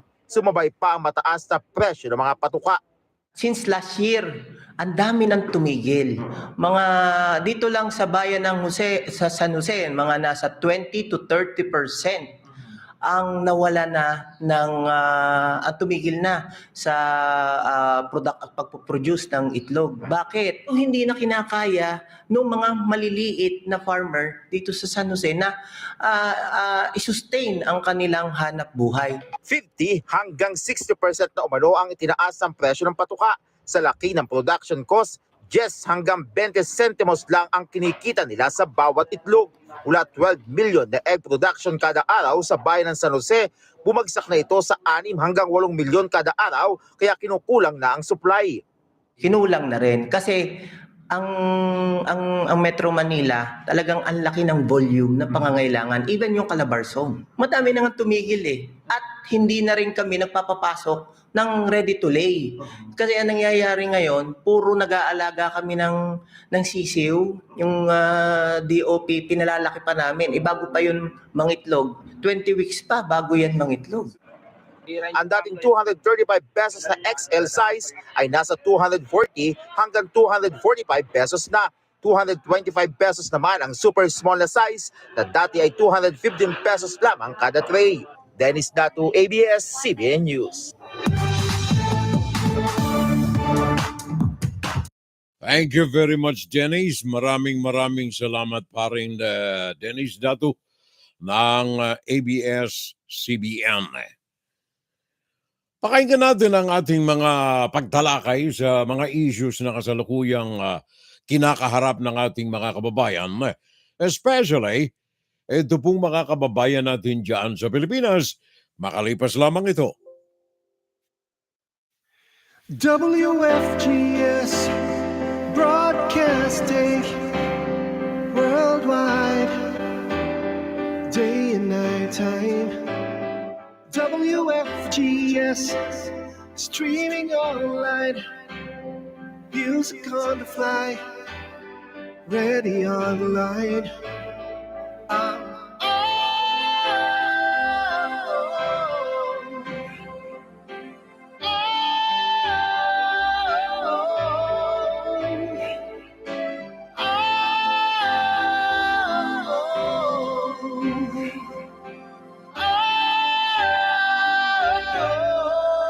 Listen to the top songs of great performance now streaming on W.FGS.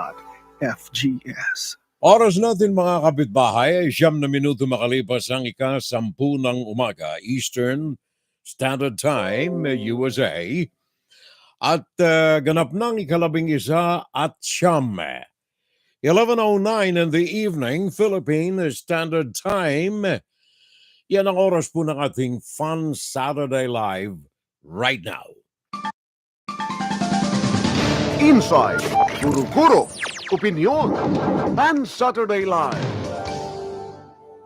Pinag-uusapan natin simula pa kanina itong tila maling takbo ng pamahalaan natin. And of course, yung mga lumalabas na mga uncontrolled rising of prices of the basic commodities, mga pagtaas ng halaga ng mga pangunahing mga bilihin natin, mga pagbatikos ng magkabilaang kampo na nabibilang sa unity team. Yung kaliwa, babanatan yung kanan babanat sa kaliwa. Kumbaga, hindi nila matumbok ng husto si BBM, yung asawa nito ang kanilang pinuputakti. Ito yung kabilang panig, yung grupo ng mga nagkukunwari na mga BBM, pero ito'y mga Dutertes. And then on the other side, yung mga BBM ay bumabanat naman pabalik doon sa kabilang paksyon ng unity team na grupo naman ng mga Duterte. Well, unang-una, bakit itong dalawang ito nag-aaway? May kaugnayan ho yan sa preparasyon sa hinaharap. Ika nga hindi ito ang main subject natin, pero nais ko lamang ipaunawa sa inyo kung bakit itong magkabila ang panig na ito ay nagbabanatan as early as now.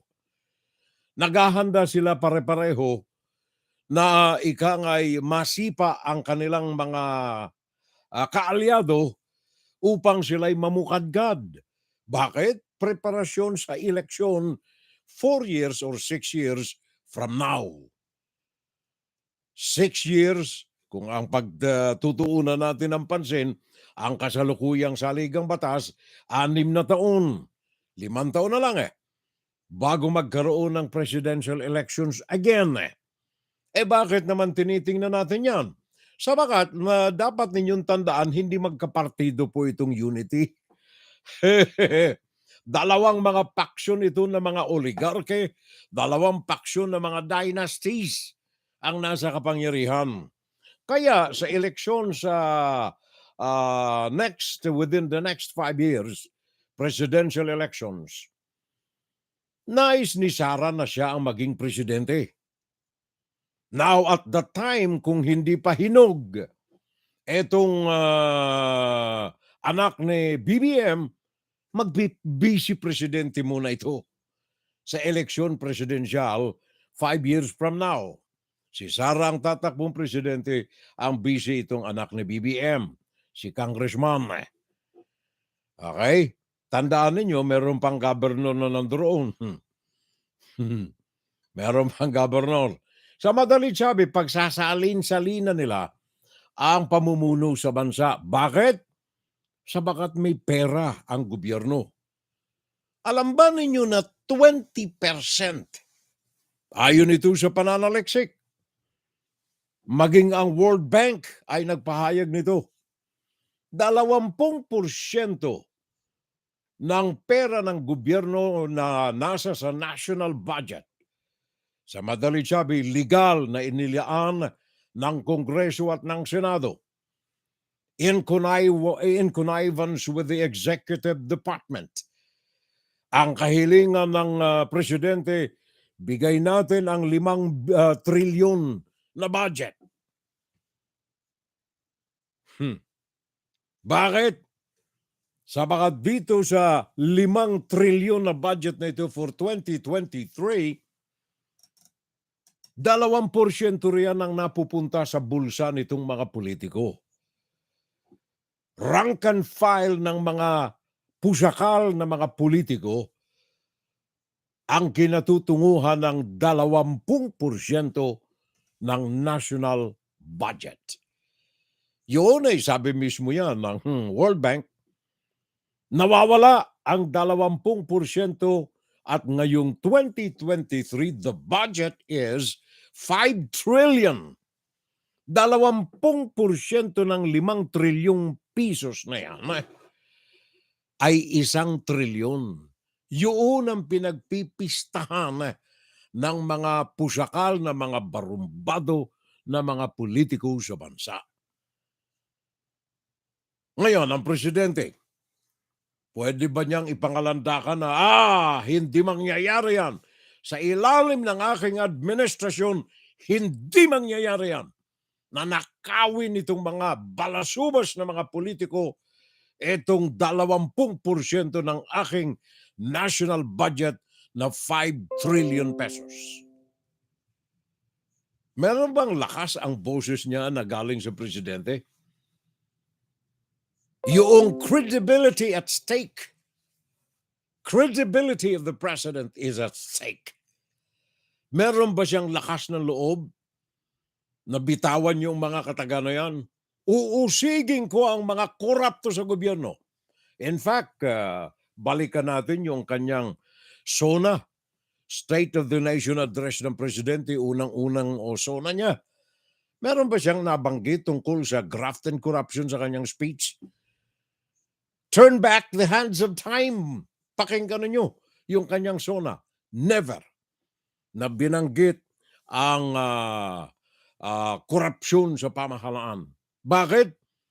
Wala siyang kredibilidad na sumagupa sa issue na ito. Walang kredibilidad. Tingnan na lamang ninyo yung kanyang pagiging gobernador. Ilang taong taxes yan. 3 taon na taxes hindi niya binayaran. And then yung hinahabol sa Swiss Bank, pinaninindigan niya pa rin. Naglalambitin siya. Hindi pwedeng isoli kay Juan de la Cruz. May conviction ang presidente sa korte ng Pilipinas mismo. Kaya mapaninindigan niya ba ang kredibilidad sa tanggapan ng presidente? Hindi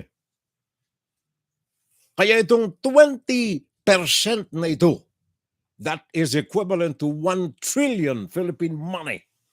Asahan na ninyo na yan ay mawawala. World Bank, 20% of the national budget of the Philippine government is lost in the hands of corrupt politicians. Pagkatapos, meron pa tayo, tandaan ninyo, may utang 142 billion US dollars. Pinirmahan na utang ni BBM with Xi Jinping of China. Nung bumisita siya, Enero lang to pare ko Enero 5 nang siya bumisita sa China. Pagbalik niya, winawagayway niya yung mga papeles na pinirmahan. Utang ng Pilipinas, 142 billion US dollars. Kasama niya, si Gloria Macapagal-Arroyo. Dito lamang sa kanyang secret weapon na ito, mga kababayan, maninindig na ang inyong mga balahibo if you know the character of this former President of the Republic of the Philippines. ZTE? Broadband? 142 billion US dollars ang pinangalandakan ni BBM na ipinagkaloob ng China na pautang. Hindi yan investment, pautang sa Pilipinas. And then kanina nabanggit ko, 500 million US dollars, utang na naman sa Asian Development Bank ni BBM. Lahat ng ito ay utang on behalf of the Filipino people, payable by the Filipino people. Utang ni Juan de la Cruz. 20% ng pera ng gobyerno nawawala sa kamay ng mga korap na mga opisyal ng pamahalaan. Kaya sabihin pa natin na, it's okay, ligtas naman yan kahit ibigyan tayo ng 142 billion US dollars na utang ng China, okay yan eh. Produksyon naman at saka kaunlaran ng Pilipinas ang patutunguhan nito. Good in papers, madalas, magandang basahin, magandang pakinggan ang kanilang mga platika, but behind the good speeches, behind the documents, may anay nang umangat-ngat sa papel nito. Yun ang masaklap riyan eh. Credibility, pare ko. Baka sabihin natin, si Fiorel naman, puro na lang negative ito narinig natin riyan eh. Oh, wala na bang maganda? Meron namang maganda. Kaya lang pabayaan na natin dun sa mga trolls itong maganda. Gawa na yan trabaho nila, binabayaran sila riyan eh. Binabayaran itong mga trolls na ito, and then unfortunately, ilang mga kapatid ko riyan sa hanabuhay, may mga payola na rin. Binabayaran para maganda ang imahe ng pamahalaan. And okay yan. Walang problema riyan sa akin. Sa bakatang maganda, kailangang malaman din ng taong bayan. Kaya lamang wag nating itago yung hindi maganda upang sa ganon ang perception ng taong bayan ay matuwid sa tama. Sila na ang bahalang magtimbang. Ano ba ang pro, ano ba ang con ng pamahalaan. Ganyan lang naman eh. And then, pakinggan ninyo ito yung national ID system ng bansa. Yan ay another project ng gobyerno. Sino ang proponent ng national ID system na ito? Bakit ito ay iiral, pinagpipilitan national ID system? And to my mind, ito pong national ID system na ito is a duplication. Ito'y pag-ulit lamang, duplicate, ng identification ng mga mamamayang Pilipino na nasa record ng Bureau of Census, nasa record ng Register of, deeds ba yun? Hindi ko na maalala. Ang sangay ng gobyerno riyan na nagmamantini ng record ng inyong mga birth certificates. Meron tayo mga records ng bawat individuals. Kung kayo ay nagtatrabaho sa pribadong mga korporasyon, nandiyan ang records ninyo sa Social Security System. Kung kayo nasa gobyerno, nandiyan ang GSIS. Kung wala kayong trabaho, nakarehistro kayo sa Bureau of Census. Kaya nga ba't alam natin ngayon na ang populasyon ng Pilipinas sa kanilang records, 113 million. Identity ng mga Pilipino, ang daling hanapin kung meron lamang tayong sistema. Naandyan na ang internet, isang click lamang sa keyboard, lalabas na ang mga identities ninyo. Bakit kailangan na meron tayong national ID? Sapagkat pinagkakakitaang malaki. Magkakaano ang kontrata nitong national ID? 30 billion pesos. Billion as in boy. Kinontrata ng gobyerno ng Pilipinas sa India. Bakit sa India? Wala ba tayo mga printing presses sa Pilipinas? Kaya nakita ninyo yung nung isang araw, nalabhan yung ID, yung pera. Pareho na ng identity itong dalawa na ito, yung pera na printed din abroad at saka ID. Nabasa. Natanggal yung mukha ng litrato. Pinagpawisan yung mukha ng litrato sa ID na wala. 30 yan, 30 billion pesos government contract sa India para i-imprenta ang national ID. Bakit ganun? 30 billion. Maganda pa itong mga cards natin na ito. Yung card ng Visa, Mastercard. Kahit anong gawin mo, tubog sa lupa, tubog sa dagat, tubog sa asin, naandyan, hindi nabubura. Bakit ang ID ng Pilipino, gawa ng India, 30 billion ang kapital, nabasa lamang ng ulan, wala na yung mukha ng may-ari ng ID? The same with the Philippine money. nabasa ng ulan, pinalansya, naubos, nawala ng mukha yung pera. Bakit nagkakaganan? Wala bang printing press sa Pilipinas na talagang di kalidad? Kailangan natin gumasto sa abroad. Bakit?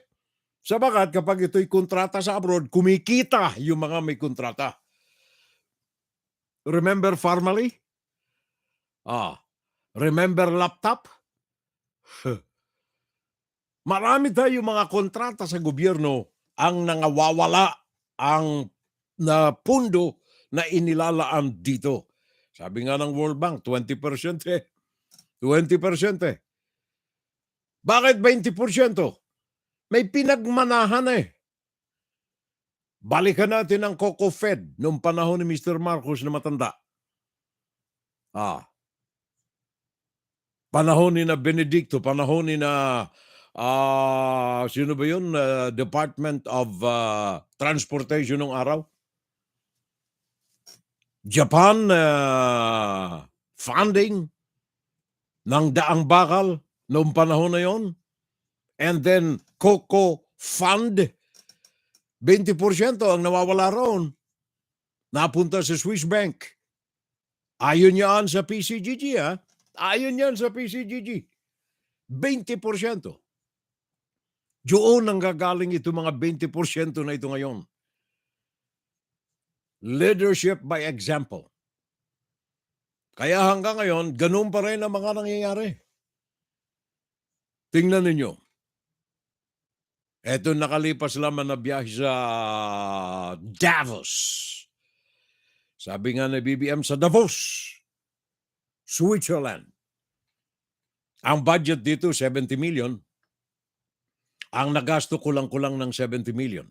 Around 60-65 million na gastos. Biyahe sa Davos yan, ha? 70 katao. Official and unofficial.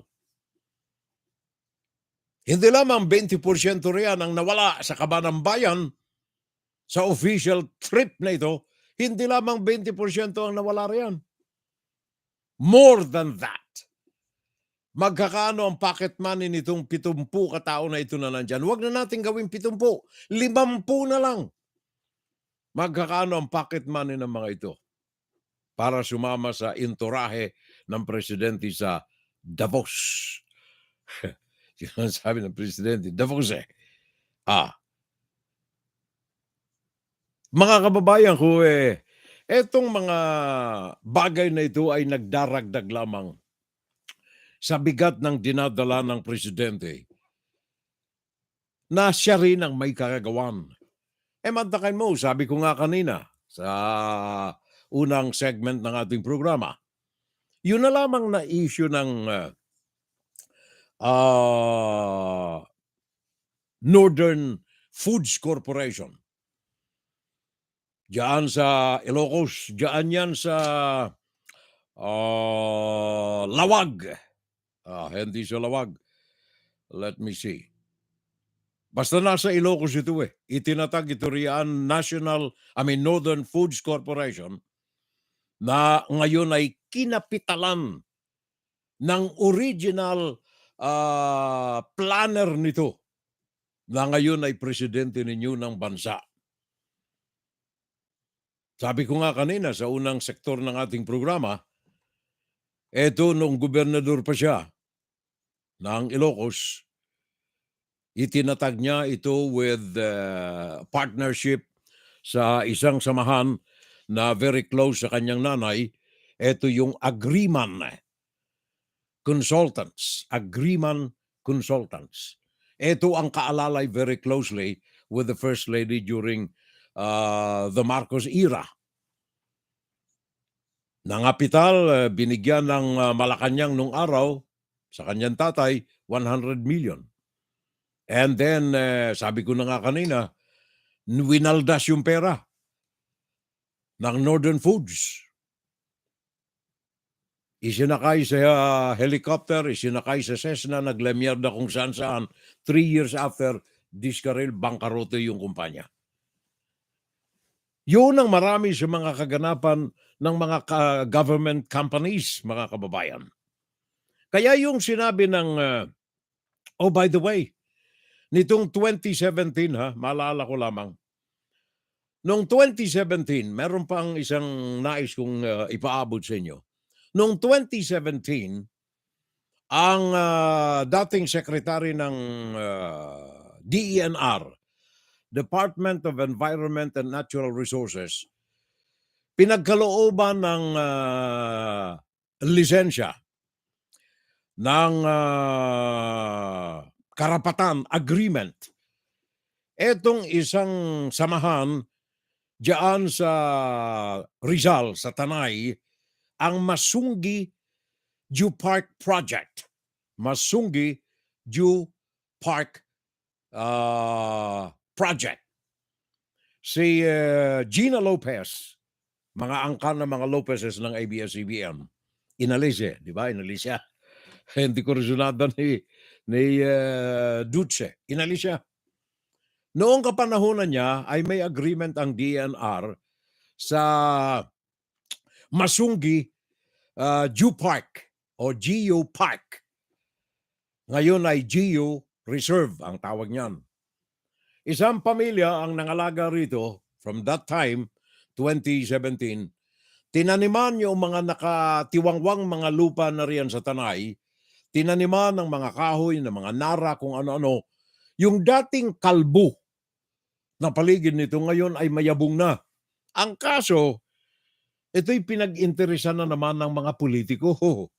Pinag-interesan pagkatapos na yumabong ito, pinag-interesan ng mga politiko. Nais ngayong patalsikin itong foundation diyan para tayuan ng mga resorts. Panahon ni Dutz. Kaya naalala ninyo kung kayo ay nag-aabang ng mga balita tungkol dito, may mga barilan, may mga putukan, mga harassment na naganap during the time of Dutz. Diyan sa Masungi Geo Reserve na yan. Kaya ngayon, aandap-andap ang kalagayan nito. Ganyaan ang mga nangyayari kapag ang mga cronies, ang mga makahudas na mga politiko ay sinasamantala ang kanilang pwesto para sa kanilang kapakanan.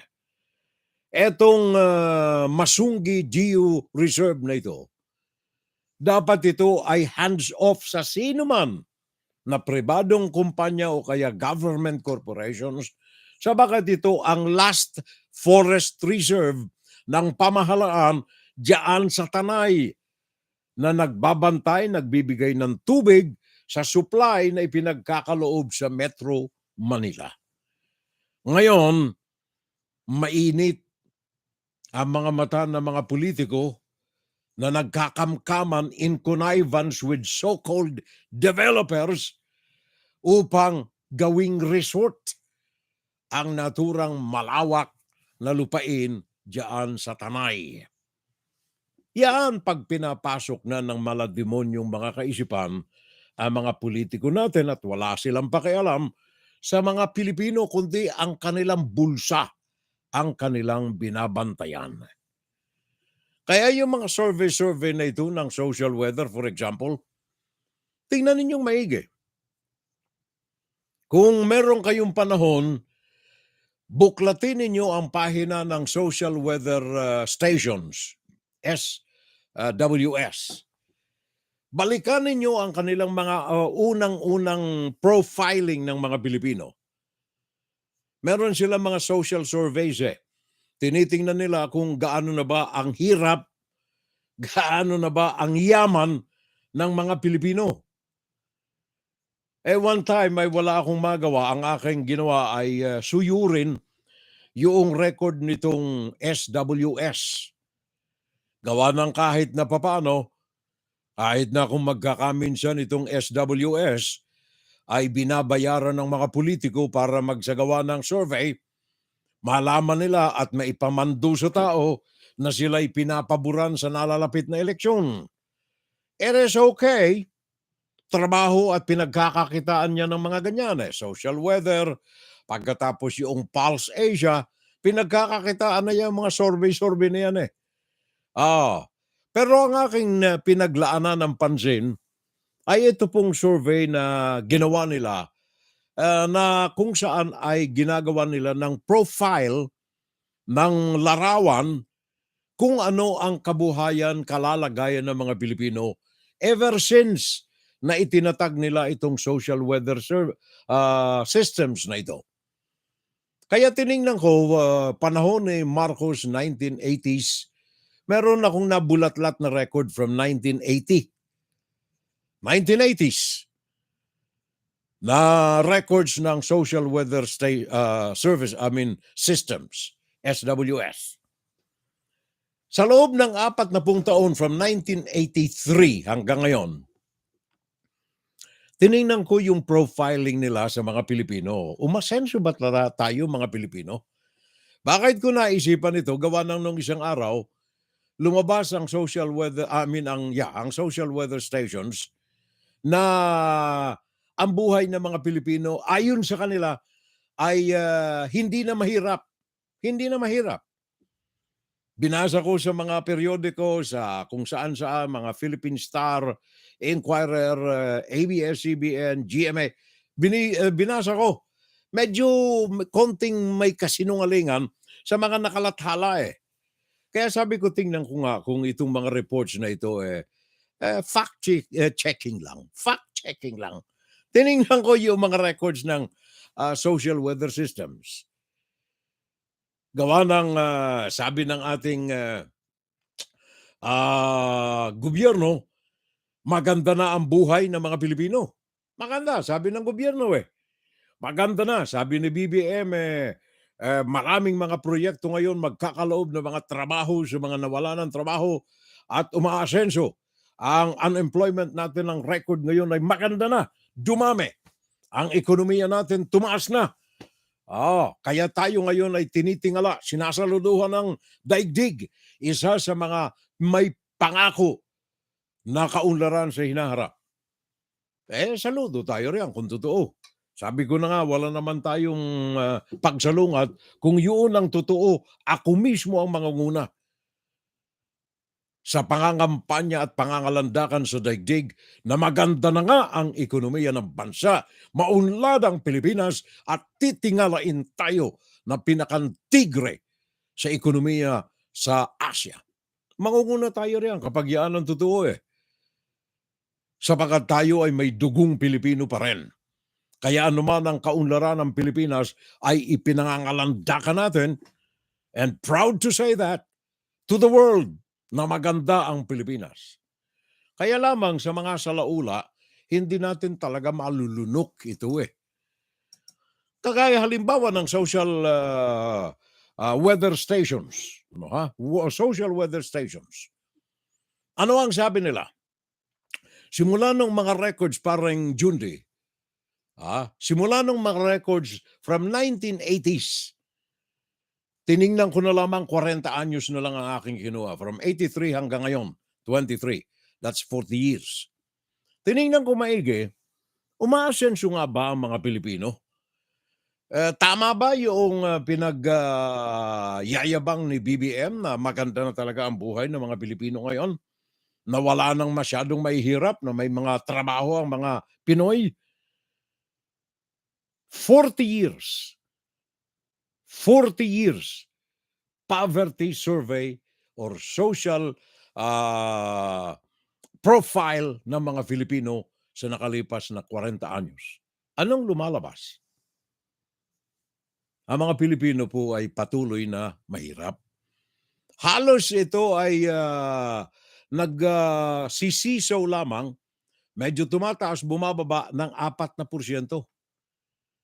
The most is 40% ang diferensya from 1983 to 2023. Halos 4. Tumataas, bumababa. Hindi consistent na pataas. Tumataas, bumababa. Social profile ng mga Pilipino. Ano ito? Noong 1983, mga kababayan, ayon ito sa social weather stations, noong 1983, sabi ng mga Pilipino noong araw, panahon ng martial law, nung tinanong sila, ano ang tingin mo sa sarili mo? Mayaman ka ba? Katamtaman lamang o naghihirap? Yun lamang ang tanong. Mayaman o kaya may kaya? Maalwal sa buhay? Katamtaman lamang, ibig sabihin nakakakain pa ng 2-3 beses maghapon pero hindi maluwag. Kumakain lang ng maayos. Hanggang naghihirap talaga. Ilang porsyento? 1983 sabi ng 55%. Mga pamilya ito, hindi individual Remember na ang pamilya natin ngayon is about 25,500,000 families ang mga Pilipino. 25.5 million families. Noong araw, 1983, about 22 million families. Noong araw. Sabi noong mga 1983, 55% ng mga Pilipino ang nagsasabi na sila'y talagang naghihirap, naghihikahus. Karamihan sa mga ito, nasa slum areas. Yung mga nasa probinsya, mga magsasaka, mga mangingisda, patay gutom sila. 55%. Sabi naman ng 25%, okay na po. Basta makakain po lamang kami ng 2-3 beses maghapon. Paring Junior Dal, okay na, paring June Di Valencia. Okay na sa akin, sir. Makakain ako 2 beses, 3 beses ang aking pamilya. Okay na. That was 1983. 29%. Yaan ang sabi nila. So kung susumahin natin, yung mga average nakakain ng 2-3 beses maghapon, hanggang doon sa mga talagang poorest of the poor, umaabot na 84% ng mga Filipino in 1983 naghihirap panahon ng martial law. Naghihirap sila. Tandaan ninyo, 55% poorest and poor of the poor, 29% borderline of the poor. 2023. 40 anyos pagkatapos. Ano ang survey? Hindi ko na sasabihin sa inyo yung yearly. Gawa ng sabi ko na nga, ito'y nagsisiso between 3 to 4%. 2, 3, 4%. Ibig sabihin, kung ito ay 55%, noong 83, maaring 54, 53% na lamang noong 85, mga ganyan.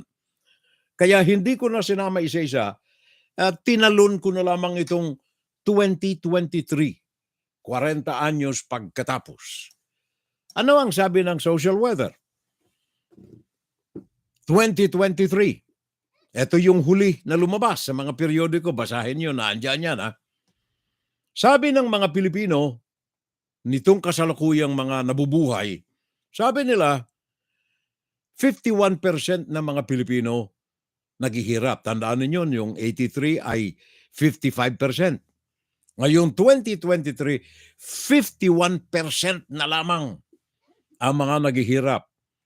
Gumanda ng 4%. Kaya lamang, yung 29% na nasa borderline, naging 31%.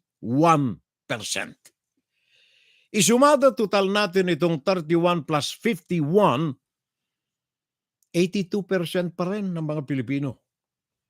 Ang mga average to poor and poorest of the poor.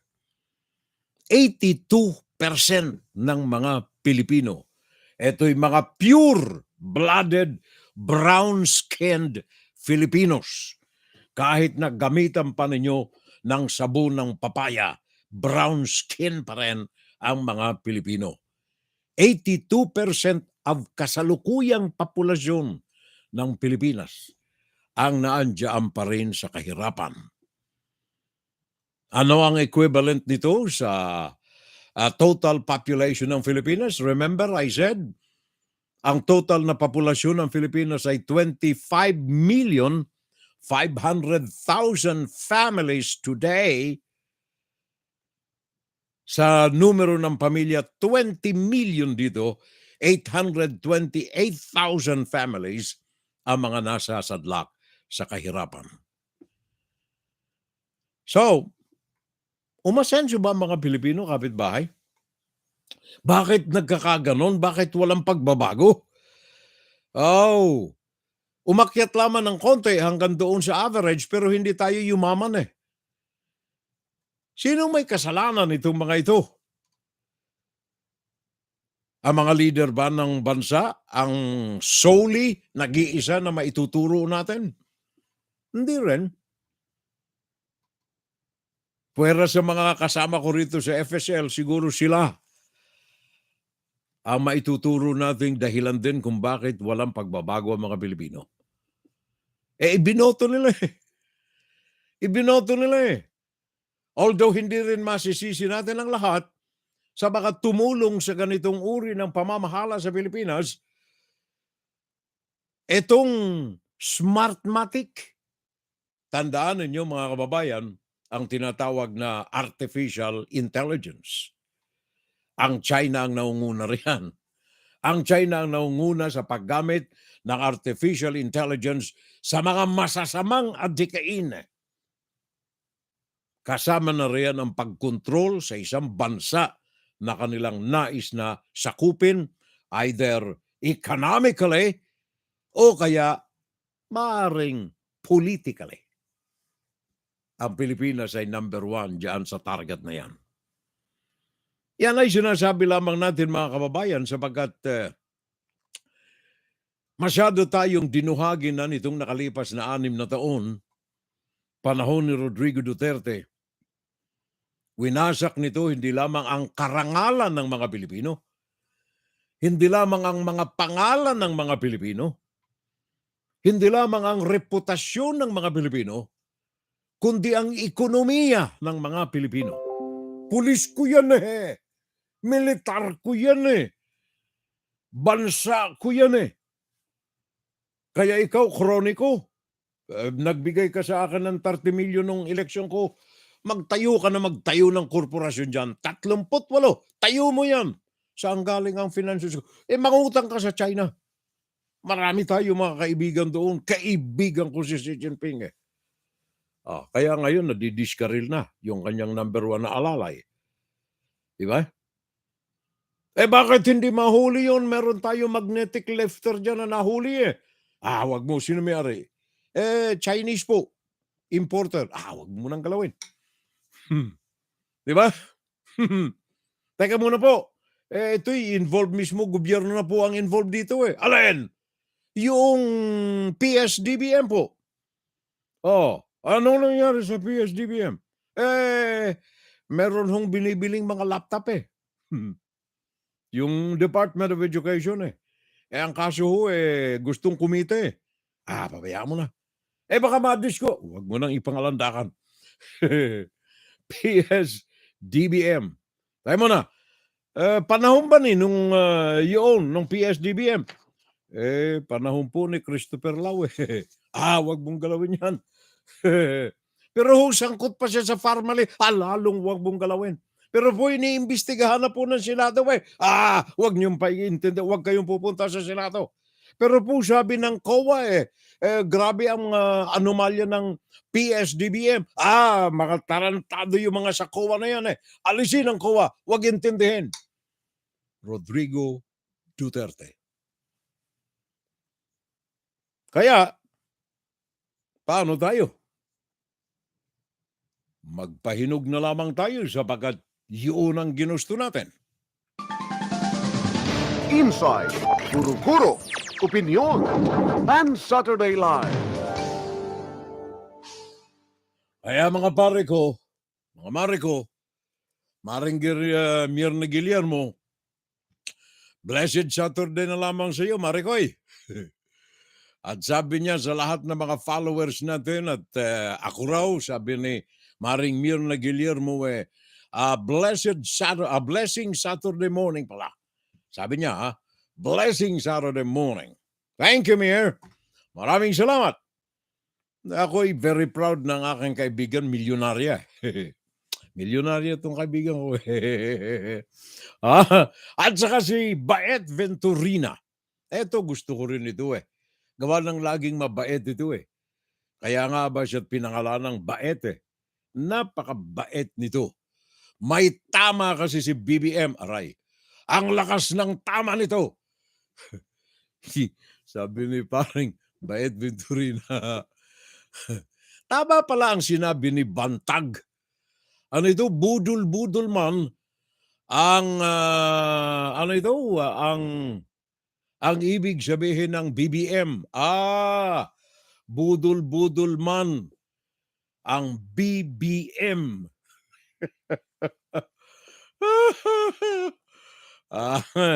Viva Jesus na lamang, sir. Thank you very much, sir. Nabasa ko rin ang gusto kong pakinggan. Galing dito sa kaibigan ko, pare natin, Jundi T. Valencia. Sabi niya, Vivat Jesus, brother. Thank you, sir. Maraming salamat. At saka si Andre Yanga, sabi niya, sobrang garapala na talaga ang mga politiko dyan sa bansa. Sabi ni paring Andre Yanga. Utang pamor. Sabi ni Margarita Villegas. Ano ito? Kaya kayong mga naghihirap, sabi ni paring Jundi Valencia ito, kaya kayong mga naghihirap, magtiis kayo. Mamatay kayo sa hirap. Anak ng naalala ko yan.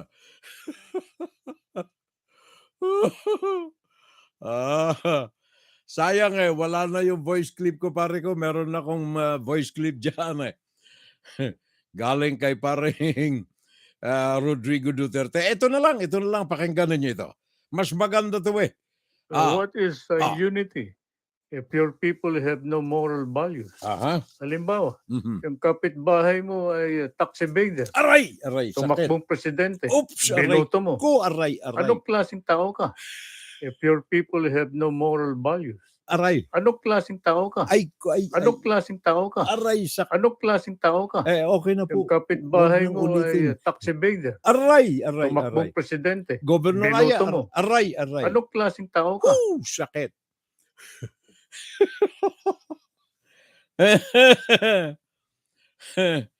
Yun ang problema kung wala kang credibility.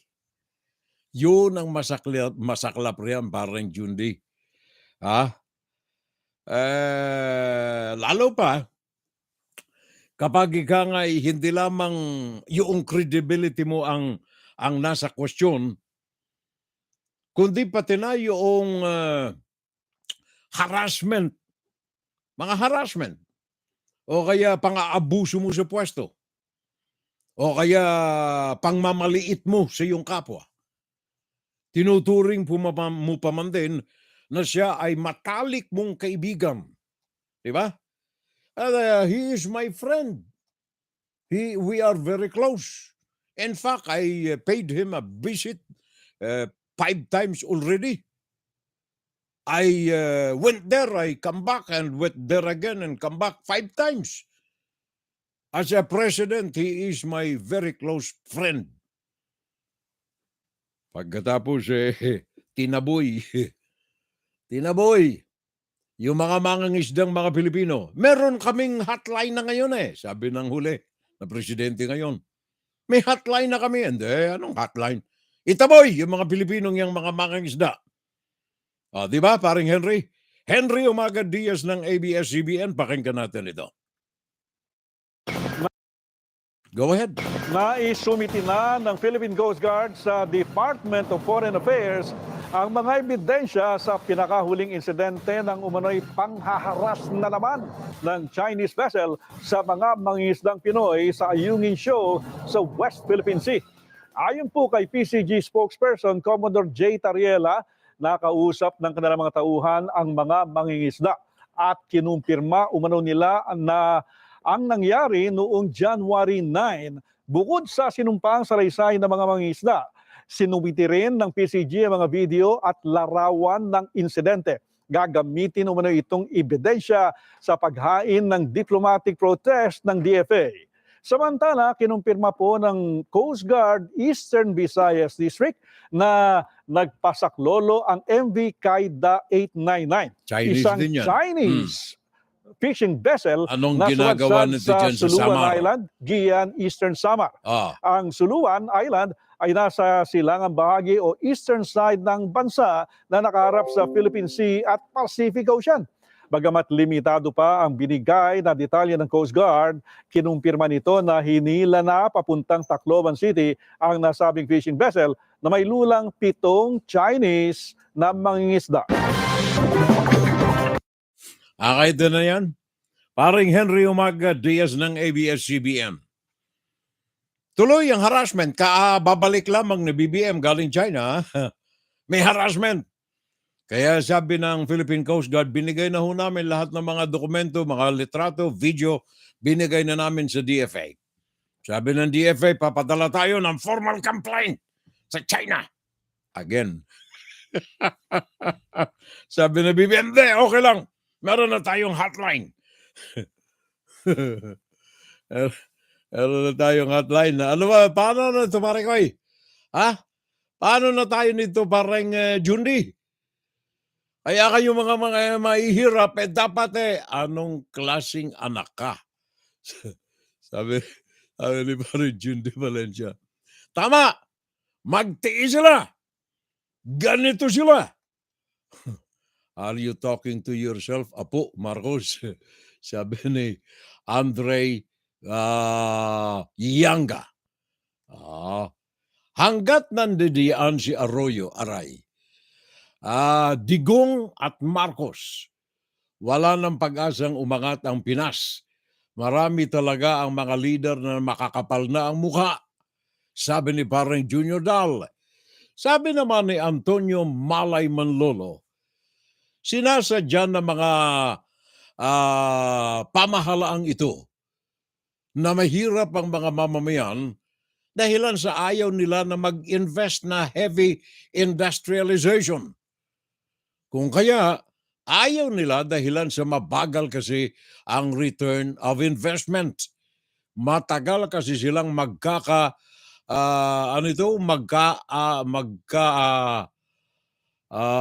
magkatubo kasama ang mga malalaking mga negosyante ng Pilipinas. Sabi ni paring Antonio Malay Manlolo, puro kwento sila, walang kwenta. Sabi ni paring Jundi Valencia, wag naman ganyan pare, anong walang kwenta? Sabi ng PSG, kami nagpakalat na ng mga additional na mga barko 5 na mga barko ipinakalat na namin sa West Philippine Sea upang bantayan, alalayan, alagaan ang ating mga mangingisda. Kasi sabi ni BBM, may red hotline na tayo doon sa China. Ay muna, sino ba itong nag-report na ito sa akin? Chona Yu ng Radyo Inquirer. Ba? Lakay kitulungan sa atin ng Radyo Inquirer. Pakinggan natin si Chona. Chona Yu, ano daw ang inihahanda o kaya ginagawa ngayon ng Philippine Coast Guard? Pakinggan natin. Go ahead, Chona. 5 barko ang ipinakalat ng Task Force on West Philippine Sea sa Ayungin Shoal at Bajo de Masinloc. Hakbang ito ng pamahalaan matapos ang panibagong insidente kung saan itinaboy na naman ng Chinese Coast Guard ang mga Filipinong mangingisda sa Ayungin Shoal. Ayon kay Philippine Coast Guard Commodore J. Tariela, tagapagsalita ng Task Force on West Philippine Sea, kinausap ng kanilang hanay ang boat captain ng mga Filipinong mangingisda kung saan kinumpirma nito na nakaranas sila ng harassment mula sa mga tauhan ng Chinese Coast Guard noong January 9. Pero ang ginawa ng China Coast Guard, nag-deploy pa sila nung mas maliit nilang rigid hull inflatable boat sakay ng mga personnel ng China Coast Guard na kung saan ito ang ginamit talaga nilang pantaboy sa mga mangingisda natin. Ayon kay Tariela, inaatasan ang 5 barko na umagapay at protektahan ang interes ng bansa, pati na ang mga Pilipinong mangingisda na pumapalaot sa West Philippine Sea na sakop ng Pilipinas. Atin pong pinaiigting ang ating presensya sa West Philippine Sea. Ang Philippine Coast Guard po ay nag-deploy na ng ating mga Coast Guard vessels sa Ayungin Shoal at sa Baho de Masinloc. Sinisigurado po namin na ang mga mangingisda natin, kung magpupunta sila doon ngayon, ay may mga Coast Guard vessels tayo na handang umagapay at gabayan at protektahan ng kanilang interes. Pero gaya nga po ng sinabi ko, we cannot, of course, ascertain na in different parts ng West Philippine Sea ay may makikita tayo ng Coast Guard vessel. Sa lawak ng karagatan ng West Philippine Sea, with a very limited number of Coast Guard assets, pwede lang nating ma-maximize ang utilization nila. But again, hindi ko po may pangako na sa mga pagkakataon na sasabihin nila nandun lagi ang Philippine Coast Guard. But for those areas na monitor namin na mayroong mataas na numero ng mga mangingisda sa isang fishing ground, makakaasa po kayo na ang Philippine Coast Guard ay nandoon po. Chona Yu, Radyo Inquirer, Bahayang Nagtatanong, Mamamayang Nag-uusisa. Thank you, Chona. Maraming salamat. Tama yan. Bayan na nagtatanong, nag-uusisa. Dapat yan ang gawin natin. If you see something, say something, parigo. Diba, paring Jundi? At saka maring Nena Luge. Nanonood sa atin dyan sa YouTube. Thank you, Nena. Maraming salamat. Nakita ko yung pangalan kaya sinipat kong maigi. Ang ating YouTube channel ay Fiorel Salvo. Yan. Fiorel Salvo. Yan ang ating personal channel yan sa YouTube. Dito naman sa Facebook, parehong napapakinggan ng ating at napapanood ang ating live broadcast. Dito naman sa ating Facebook na andyan ang aking professional page. Professional na. Yan ang sabi ng YouTube, ng Facebook Huwag ng personal. Professional na lang. Ang ating professional page sa Facebook ay Fiorello Salvo. Fiorello and then Salvo. Who is your Philippine hero? Pare-koy. Viva Jesus tayo Who is your Philippine hero? Ito Philippine Consulate General sa New York. Ang location nito ay 556 5th Avenue sa New York. Meron kasing the Philippine Consulate General in New York and Centro Rizal, New York, invite you, the PhilAm, especially the youth, to send in their suggestions at the Philippine hero, old or new. They want to learn more about in 2023. Hindi ko yata maayos itong pagkakabasa ko nito But anyway, meron silang deadline of submission sa 31 ng kasalukuyang buwan. Deadline of submission, who is your Philippine hero? Ngayon, sa mga detalyo rito, panawagan daw ito sa lahat ng mga PhilAm youth. Who is the Philippine hero you want to learn more about in the next Centro Rizal, New York's Bayani Ziris? Para sa detalye, puntahan na lamang ninyo ang ating website ng Philippine Consular Office diyan sa New York. And then another announcement from the same agency of the government, ang Philippine Consulate, sabi dito Philippine Living Heritage Initiative. Apply today. Filipino Young Global Leadership Program. Applications are now open to for our Pioneer Filipino Young Global Leadership Program. This program is for rising high school sophomore, juniors, and seniors of Filipino descent across the United States who want to learn more about themselves and their Filipino heritage, grow as leaders, and actively engage with their communities. Para sa mga detalye nito, apply today, Filipino Young Young Global Leadership Program. Diyan ho ito sa ating Philippine Consular Office. Okay? Meron din silang upcoming information sessions. We are holding 4 information sessions for progressive students and their parents and guardians. Saturday, February 4, 9 o'clock in the morning, and then 6 o'clock in the evening. Saturday, February 25, 9 o'clock in the morning, and 6 o'clock in the evening. Para ito sa Filipino Young Global Leaders.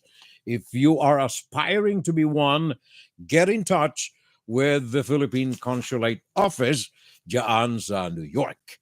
Thank you. Maraming salamat, Conjen, sa mga paalalang yan. Ano, ha? Thank you very much. At talalayan natin ang ating lahing tinubuan. Go ahead. One, Saturday Live. Saturday Live.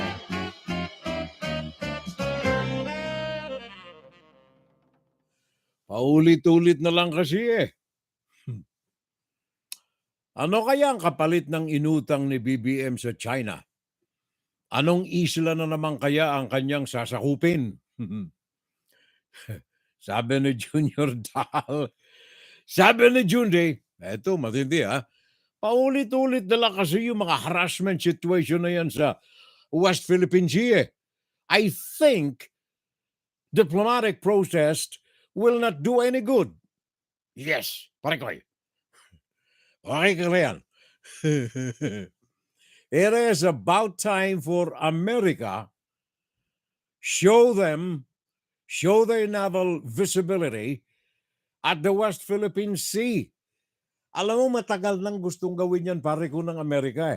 Nililimitan nila. Ito ang katotohanan rin from Pentagon. Ang Amerika ay naandyan, pinakikita sa China na sila'y merong presensya sa West Philippine Sea.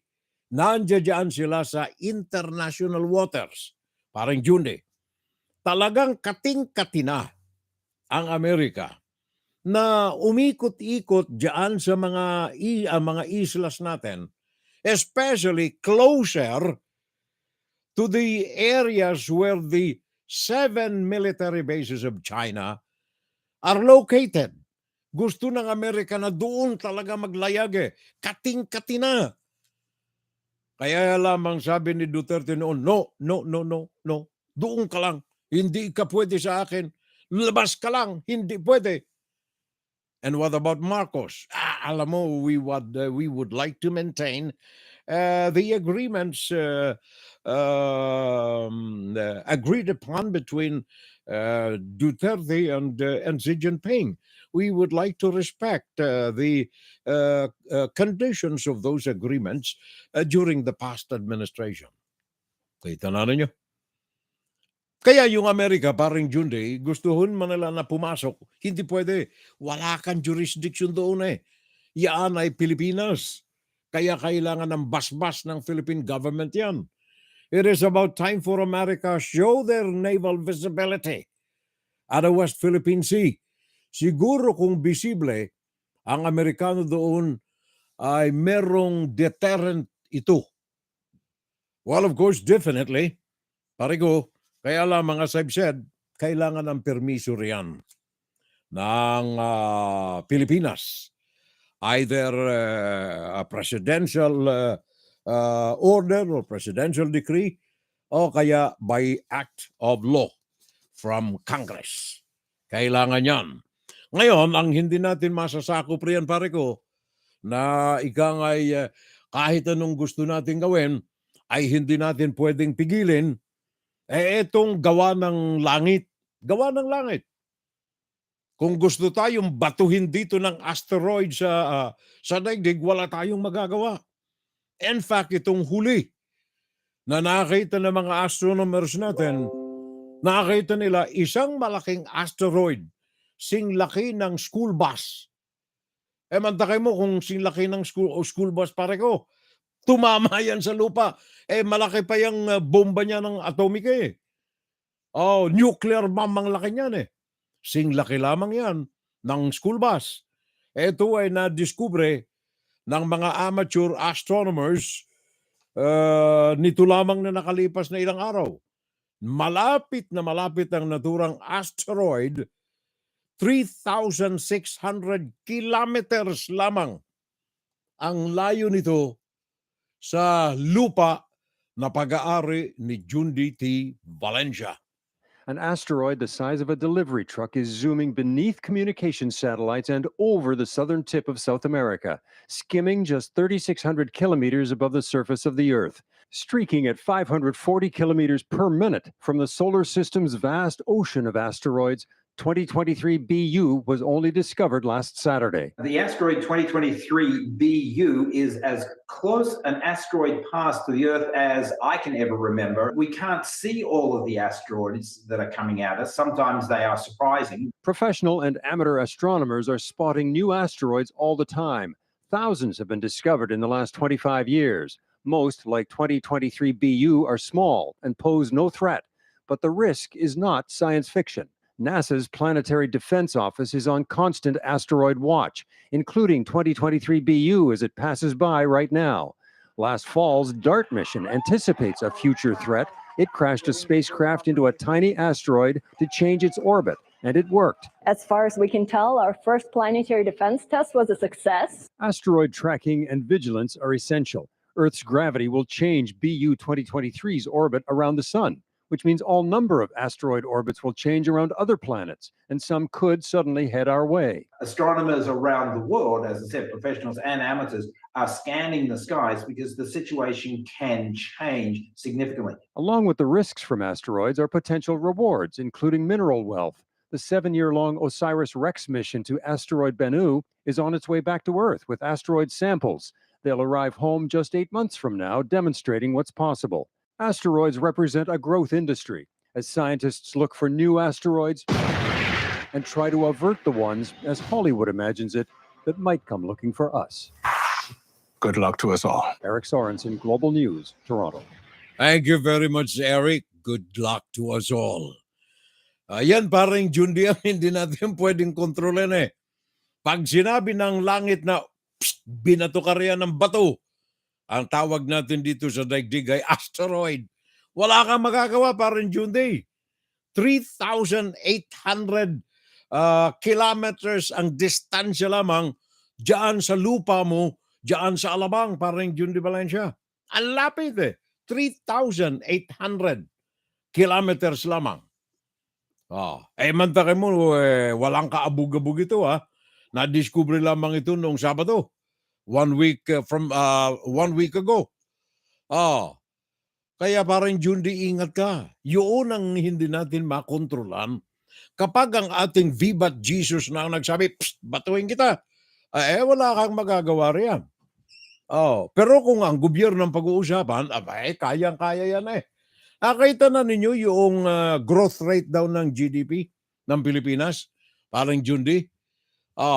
Kahit na nga ba birthday ito ng anak ng kumpare kong tunay, Jason Oro. One and only favorite grandson pala, hindi anak eh. Apo, yan ay si, Isaiah. Ganda ng pangalan pare ko ha. Nasa Biblia pa Nasa Bible pa eh. Vivat Jesus tayo nito, parang Jason Oro eh. Happy birthday na lamang daw sa kanya bukas, Sunday, January 29. Yan ay kay Isaiah. Oops, nawala na, nandun na sa taas eh. Ay paring Isaiah, sandali babalikan ko sandali. From parents Marita at saka Jesse and Wawa at saka Lil at saka Wowo. Okay, mga pangalan to pare ko Wawawi, Wowo. Aron Jason Oro. But anyway, happy birthday na lamang sa kanyang apo. Ang kanyang apo na si Isaiah. Sabi ni parang Jason Oro. Parang Jess. At saka parang Jundi. Sabi ko nga kanina, kung ito'y mga gawa ng tao, kayang balasahin eh. Di ba nung isang araw sabi ng Philippine Statistics Authority, tumaas ng 7.6% ang gross domestic product ng Pilipinas. Sa madaling sabi, umaasenso Tumaas 7.6 ang itinaas sa gross domestic product ng Pilipinas. Kaya lamang, sabi ko na nga, kung may question ng kredibilidad, baka isipin, teka muna, kung tumaas bakit yung presyo ng galunggong mataas? Bakit yung presyo ng sibuyas mataas? Bakit ang inflation ay 8.1%? Kung tumaas ang gross domestic product, law of supply and demand, baka mababa na ang presyo ng mga bilihin. May pera Gross domestic product 7.6%. Iyan ay sabi ni Nel Maribuhuk ng UNTV. Pakinggan natin si Nel. Baka makasungkit tayo rito ng karagdagang kaalaman na hindi pa natin masyadong alam. Nel, go ahead. President Ferdinand Marcos Jr. expressed elation over the country's 7.6% annual growth rate in 2022, stressing his administration's major thrust is to attract foreign investment to sustain such growth rate and development. We are happy to receive the news that our growth rate for the year 2022 exceeded all expectations, even by the estimates of the international financing institutions. And we are holding it at 7.6%. According to the president, the country's economy is moving in the right direction after posting the said growth rate.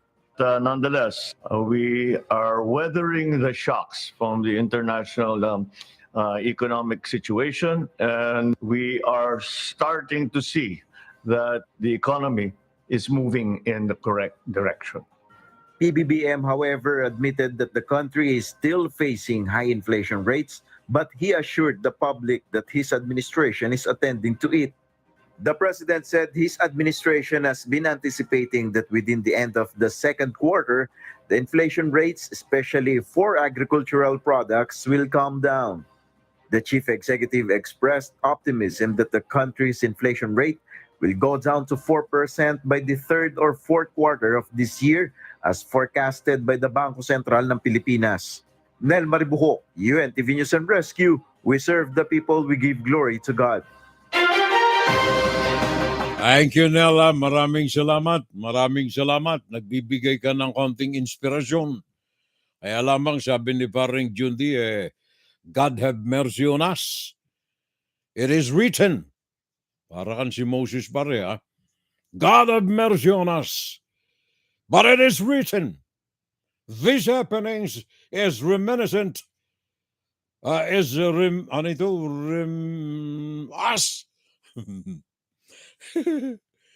That we are already in the end times. Rapture is just around the corner. Repent. Ari ko bumabalik ang pagka-Columbus mo Okay. Kaya lamang sabi ni Junior Dal, Ukraine, lumalaban na ng patayan sa Russia. Sa kanilang mga pananakop, ang China naman, pera ang ginamit, surrender na ang Pinas. Awag naman pare ko, ayoko naman sabihin surrender ang Pinas Laban din tayo. Alam mo yung habang humihinga pa tayo, habang may dugo pang nananalaytay sa ating mga ugat, laban tayo pare ko. Kagaya ng Ukraine. Etong Russia, ala nang ginawa kundi bombahin ng bombahin. Etong Kiev, bomba rito, bomba roon ang ginagawa. Iyan ay sa pagdurusa at paghihikahus at pagkakatakot ng mga mamamayan ng Ukraine. 11 na ang patay dito sa pambubomba na ito ng walang habas ng Russia. Meron tayong report dito, galing ito sa WION. Both sides are looking at possible spring offensives. Experts say it could also change the course of the war.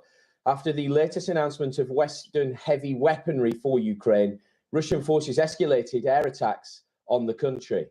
On Thursday, Russia launched various air attacks across Ukraine. At least 11 people are being reported killed by the Ukrainian officials. And according to the Ukrainian military, the danger of Russian air attacks still remains high.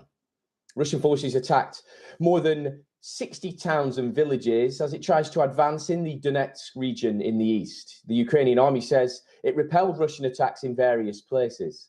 Meanwhile, the UN nuclear watchdog reports powerful explosions near Ukraine's Russian-occupied Zaporizhzhia nuclear power station, as the IAEA re-echoes the call for a security zone around the plant.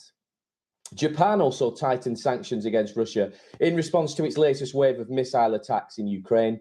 Japan has prohibited exports of radioactive materials, vaccines, medical goods, and robots to Russia. Thank you very much. Yan ang YIWION, isang television news organization dyan sa New Delhi sa India na nagsagawa ng monitoring sa mga nakaganap doon sa Ukraine. Thank you na lamang kay Nena Luge. Thank you. Sabi niya, hello na lamang po, Furel. At kay Madam Hilda. God bless na lamang daw sa atin. Thank you very much. Sa iyo rin, ha? Thank you very much, Nena. Thank you so much. At sa lahat ng mga nakaalalay sa atin riyan, sa YouTube, mga silent audience natin dyan sa YouTube. Now, about Ukraine, by the way, meron hong alalay na panibagong ipinagkaloob ang Estados Unidos at ito yung mga tangke. Areglado na. Nung isang araw pa ito na areglo, pati na ang Germany ay nagkaroon na rin ng freedom na ikangay pakawalan yung mga tangke na kailangan ng Ukraine government sabagat inihahanda nila ang kanilang sarili sa maaring malawakan na inihahanda ng Russia na pagkubkub dyan sa loob ng Ukraine. Ben Kennedy, WPLG, Today, I'm Channel announcing 10. the United States will be sending 31 Abrams tanks to Ukraine, the equivalent of 1 Ukrainian battalion. President Biden in the Roosevelt Room Wednesday. It's there he announced the U.S. will send 31 Abrams tanks to Ukraine in an effort to push back Russian aggression. Help Ukraine defend its sovereignty and its territorial integrity. That's what this is about. Helping Ukraine defend and protect Ukrainian land.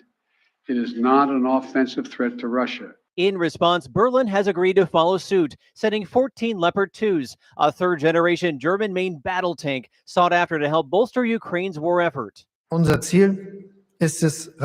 goal is to quickly provide 2 armored battalions. And the battalions are needed now, Ukraine says. As Russia's war approaches 1 year, the new tanks could shift control of the battlefield. Ukraine's President Zelensky calls it an important step on the path to victory. You don't go after a crocodile with a cornstalk.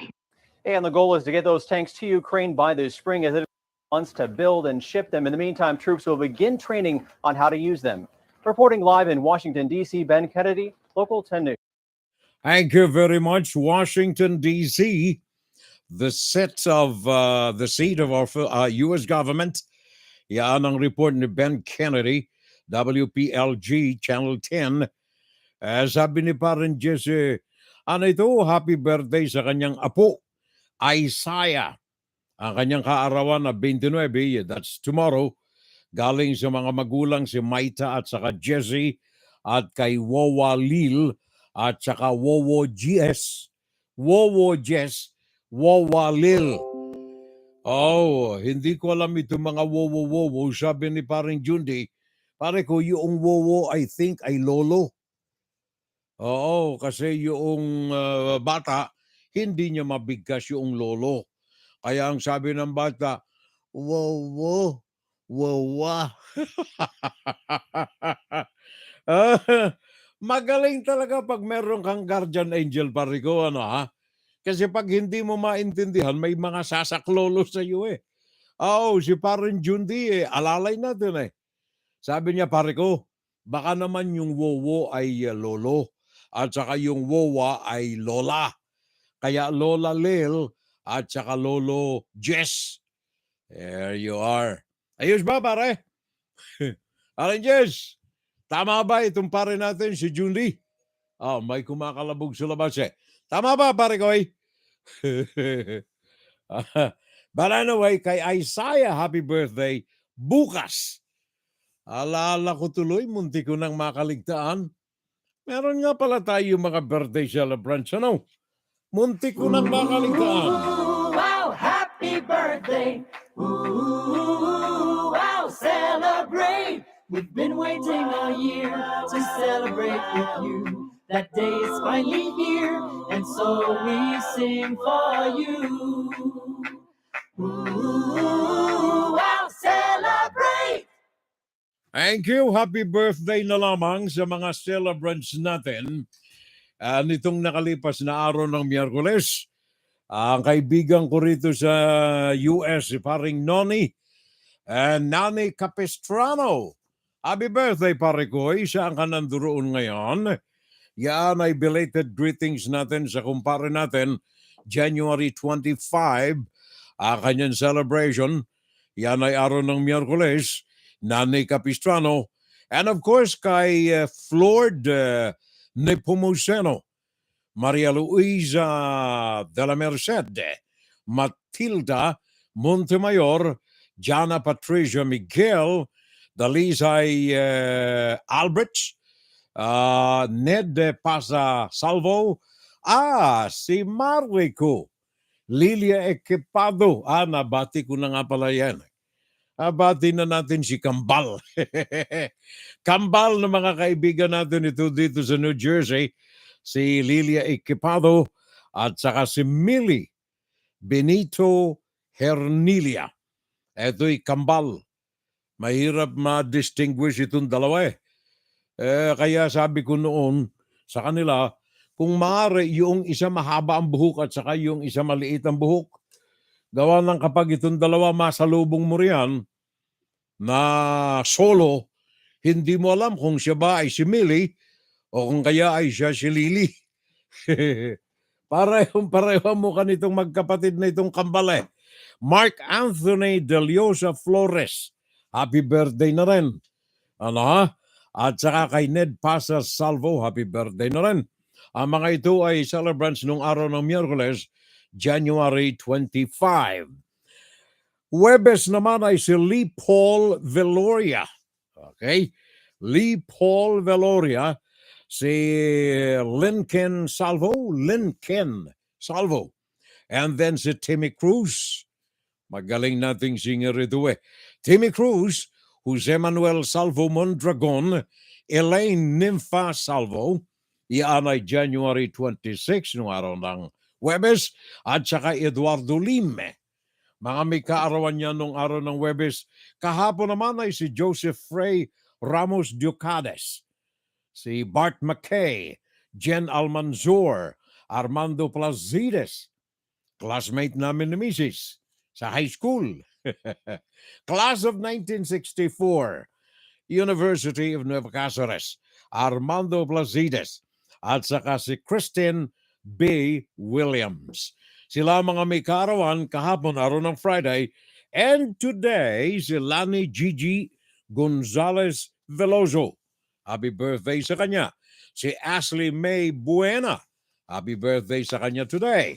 Si Rita Tuktuk. Happy birthday today. Si Cez Reyes II. Happy birthday today. Si Errol Jan Ahero Sanyes. Happy birthday today. Si Julita Gakayan. Happy birthday today. At saka ang aming kaibigan dito, Gina Sekio Manawis. Okay, Gina Sekio, tama ba? Sekio? Okay, Manawis. Okay, ito yung mga kaibigan namin dito sa Our Lady of Victories. Sila ang mga may kaarawan today, araw ng Sabado. And then bukas naman, Randy Daayata Salvo, Divina Murillo, Versailles Mona Dacanay Vinculado, at saka Lorna Garcia, at saka ang kumpare natin, na abalang-abala kapag tayo naka-onboard dito. Sabi sa akin, pare ko, pinanonood kita lagi.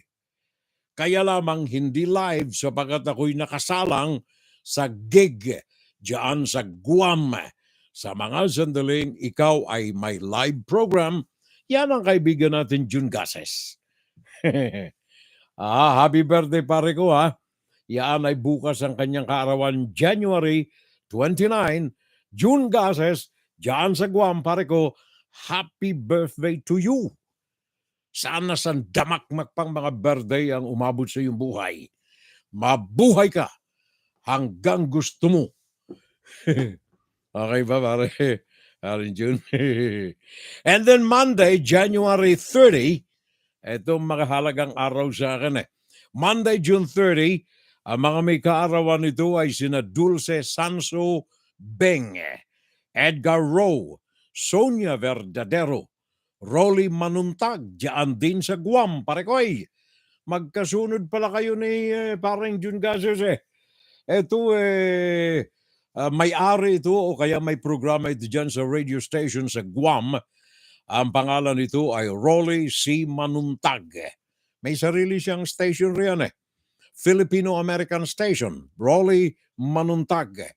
And then Angela Marie Lucero, Aseli Cordero, Maria M. Ferrera, at saka Vince Quinto. Sabi ng aking may bahay, happy birthday bukas, January 30. Monday pala, January 30.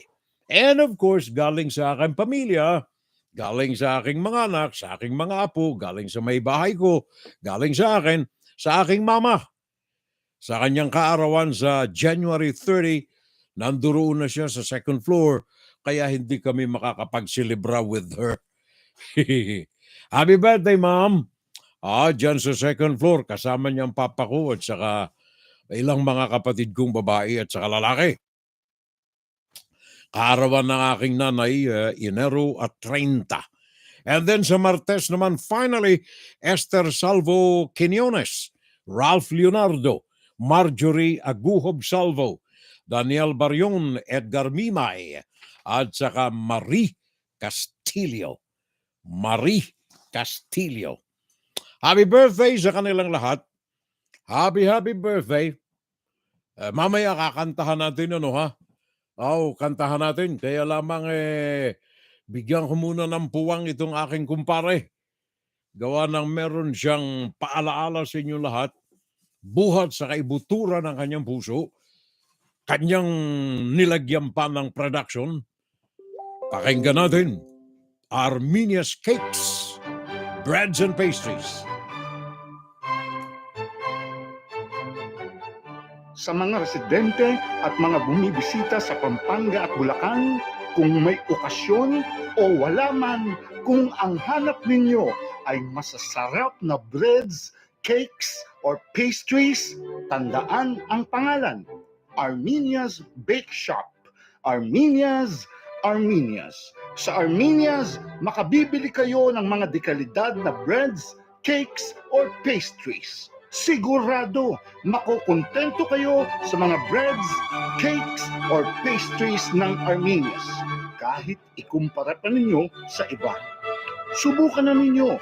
Tunay ninyong maiibigan. Bili na, order na, grab food na, now na. Armenia's Bake Shop. Bring home the best tasting breads, cakes, and pastries. Visit Armenia's Bake Shop on Facebook for details. Thank you very much, sir. Pare ko, June de T. Valencia. Salamat sa iyo, pare ko. Ngayon, dito sa Armenia's, yung cakes, yung kanilang mga tinapay, breads and pastries, ay maaari po ninyong matagpuan sa 5 Sangay nito Plaza Burgos sa Guagua, Pampanga. Ito'y katapat lamang ng mini-stop sa Kingsborough Building sa San Fernando, Pampanga, katabi ng SNR, Santo Rosario, Santo Domingo sa Angeles City, katapat ng Super 8 at katabi ng Metro Bank at sa MacArthur Highway sa Malolos City, diyan sa Bulacan. Magtitenis. Ingat ka lamang Zach. Okay, bye-bye. Magtitennis yung aming binata eh. Binata pa ito, binata. Magtitennis siya. Binata to, binata. Inis sa akin yung anak ko pag sinasabi kong binata eh. Parang Jundi! Sabi nga pala ni parang Jundi kay June Gases, pare ko, happy birthday na lamang daw sa iyo. At saka cheers na lamang. Sabi ni parang Jundi T. Valencia. Kung nasa Pilipinas lang si Brother Furel, sabi pa rin ito ni June, Jundi T. Valencia, abay bibigyan niya ng giveaways from Armenia's Bake Shop ang mga birthday celebrants na ito. Sinabi mo pare ko eh. Sinabi mo pare ko eh. Ala ka problema yan eh. At saka sabi pa ni June Di Valencia eh, baka relative ni Arthur Manuntag itong si anong tawag niya? Anong pangalan ni sandali ha? Hindi ko na maalala yung kanyang sana ba yun? Si paring Manuntag. Oops, nawala na. Anong araw? Rolly pala, Rolly. Hindi pare ko tinanong ko na rin sa kanya. Sabi ko, pare Rolly, eto bang si Arthur kamag-anak mo? Sabi niya, hindi. Magka-apilyado lamang kami. Pero narinig ko na siya. Gawa ng yan ang ating Tony Bennett Pericomo ng Pilipinas eh. Arthur Manuntag. Matalik din natin kaibigan yan, pare ko eh. Si Art. No? In fact, may date kami noong babalik kami ng Pilipinas.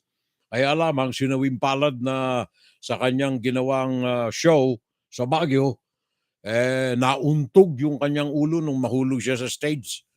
Kaya sinawimpalad na binawian ng buhay. Pare ko, parang Jundi T. Valencia.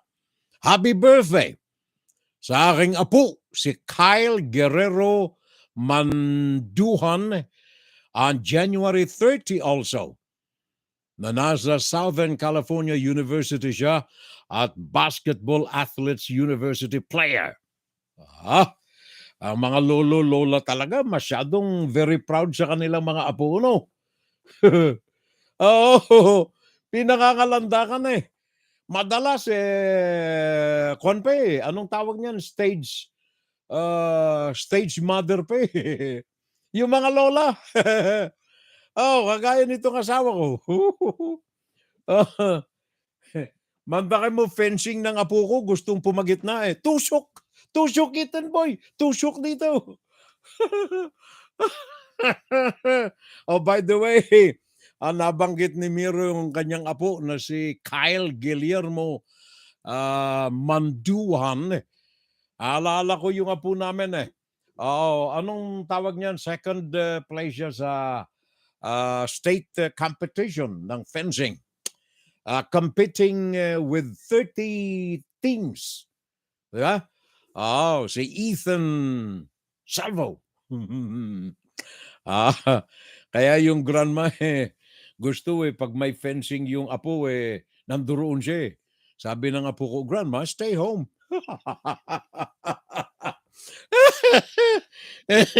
Stay home, grandma.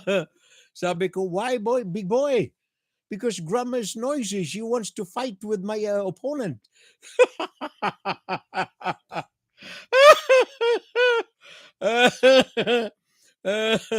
Tapos nung isang araw, yung apo namin babae, yung kanyang kapangalan, si Erin Hilda.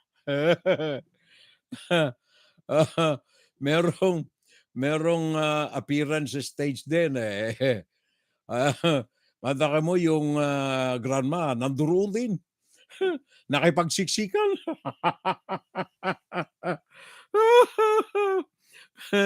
At saka yung apo naming isang babae rin, si Gianna, magkapatid yung Erin at saka Gianna. Si Gianna naman, merong stage performance din sa school. Mantakay mo, ang lamig-lamig ang lamig! May pa-snow pa eh. Tumawag sa aking anak na babae, yung nanay ng aming apo. Win, pwedeng pakidaanan ako rito. Mamalamig eh. Hindi bale. Gusto ko mag-cheer sa apo ko eh. Nandoon siya sa harapan ng stage. Nag-iisang pumapalakpak kapag yung apo namin ang nakatayo eh.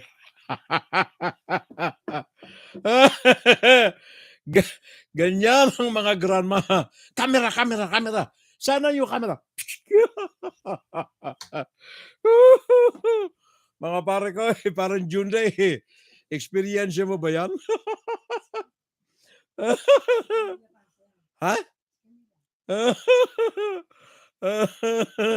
Sabi ng asawa ko, wag mong kalimutan si Camille, nanonood yun sa iyo ngayon. Kaya pinahuli ko eh. Si Camille naman ballet. Ballet dancing. Alam ba ninyo kung sino nasa harap ng stage pag sumasayaw ang apo namin si Camila? She is 9 years old now. Nakabirthday siya ng asawa ko eh. November 19 ang asawa ko. Si Erin, November 20. Si Camila, November 21. 9 years old. Kapag meron itong ballet dancing, nandoon sa harap yung grandma. Akala mo kasama siya doon sa nagbabalay eh.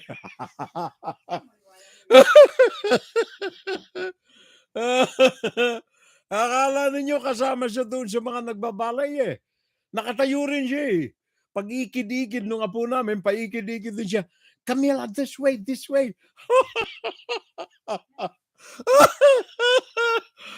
Pare ko, pare Judy. Mirna, ganyan ba kayo? Hindi pa pag-balay tumiting kaya di isang paa lamang nakatusok sa lupa. Imagine mo yung asawa ko. Imagine mo kung ano ang itsura ng asawa kong ganyan. Camila, this way, this way. Turn, Camila, turn. Hi, Cami girl. Watching Grandpa here.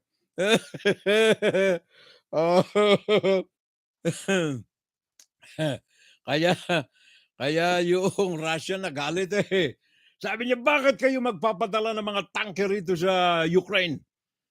Bubombahin ko kayo ng nuclear bomb.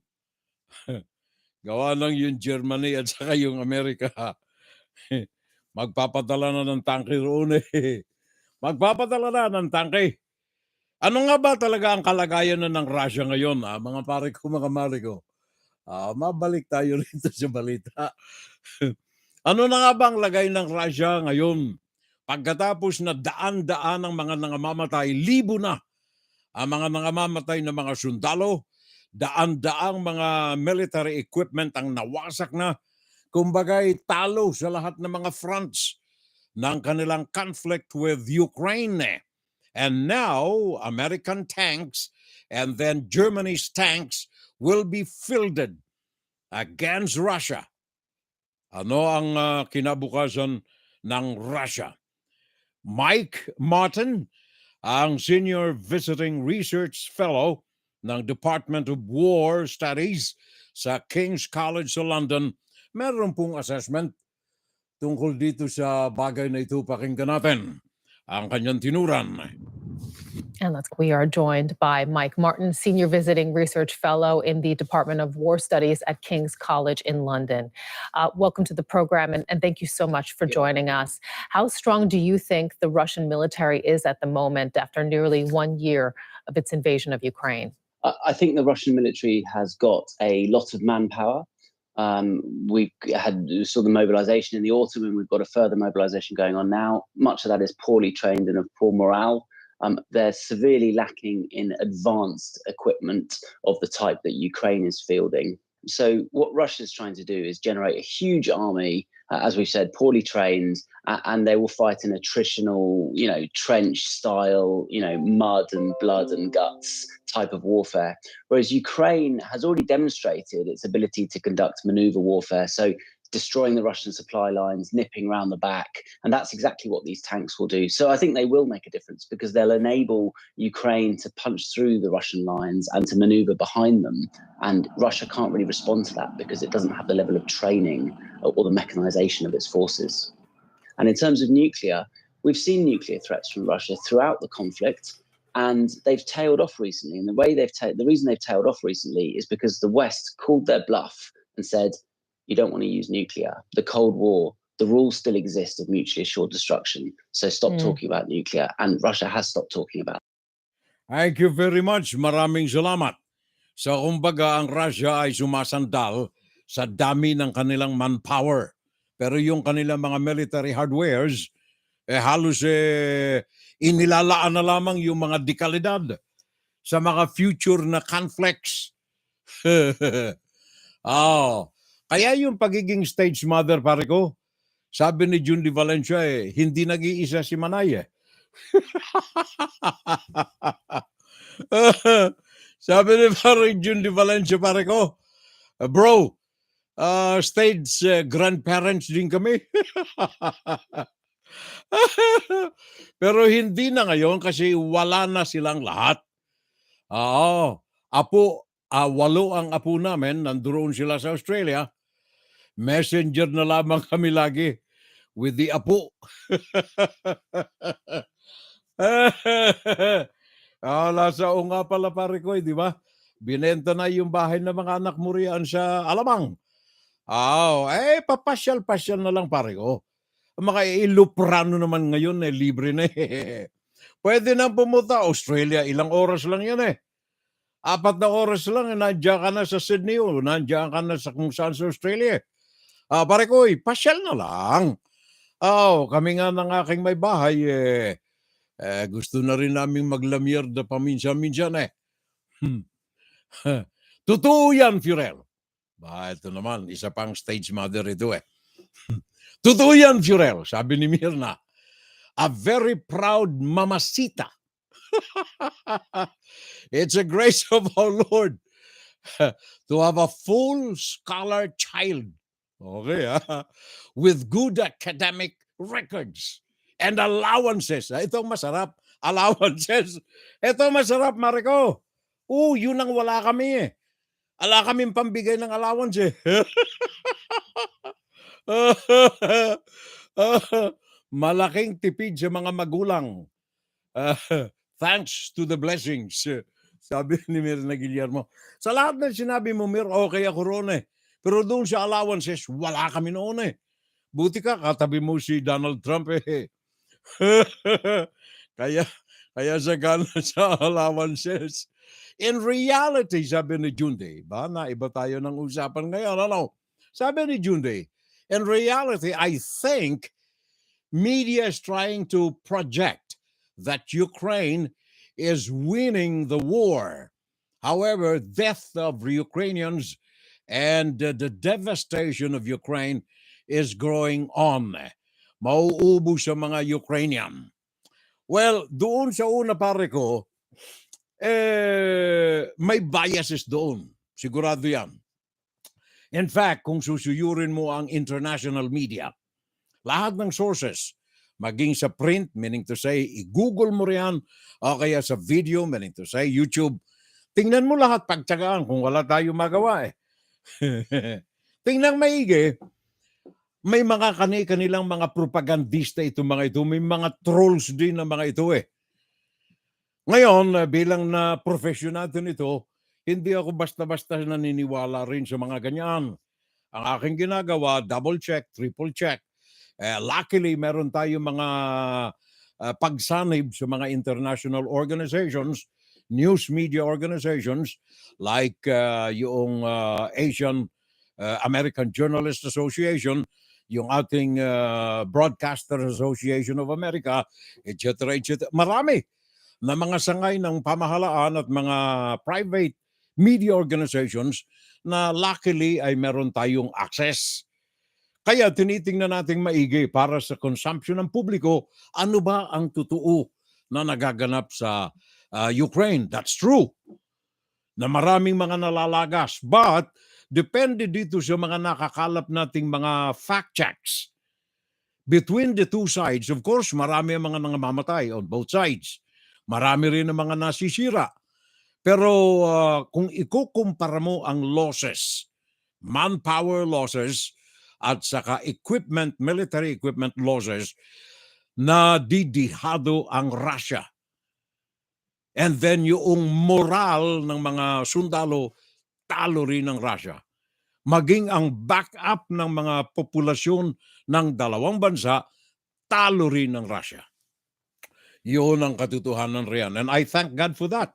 Aggressor itong mga ito aggressor sila, kaya ngay binabantayan nating maigi, ayaw nating i-misled ang ating mga nakikinig sa ano ang mga tunay na nangyayari diyan sa Ukraine.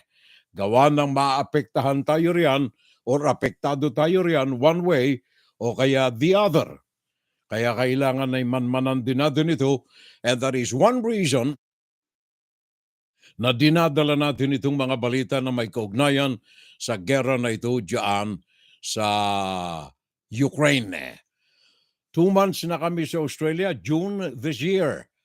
Okay, happy trip pare kayo, June D. Happy trip na lamang sa inyo riyan. Ngayon, kaugnay dito sa gera na ito sa Ukraine, parang June D, nais kong idagdag ito.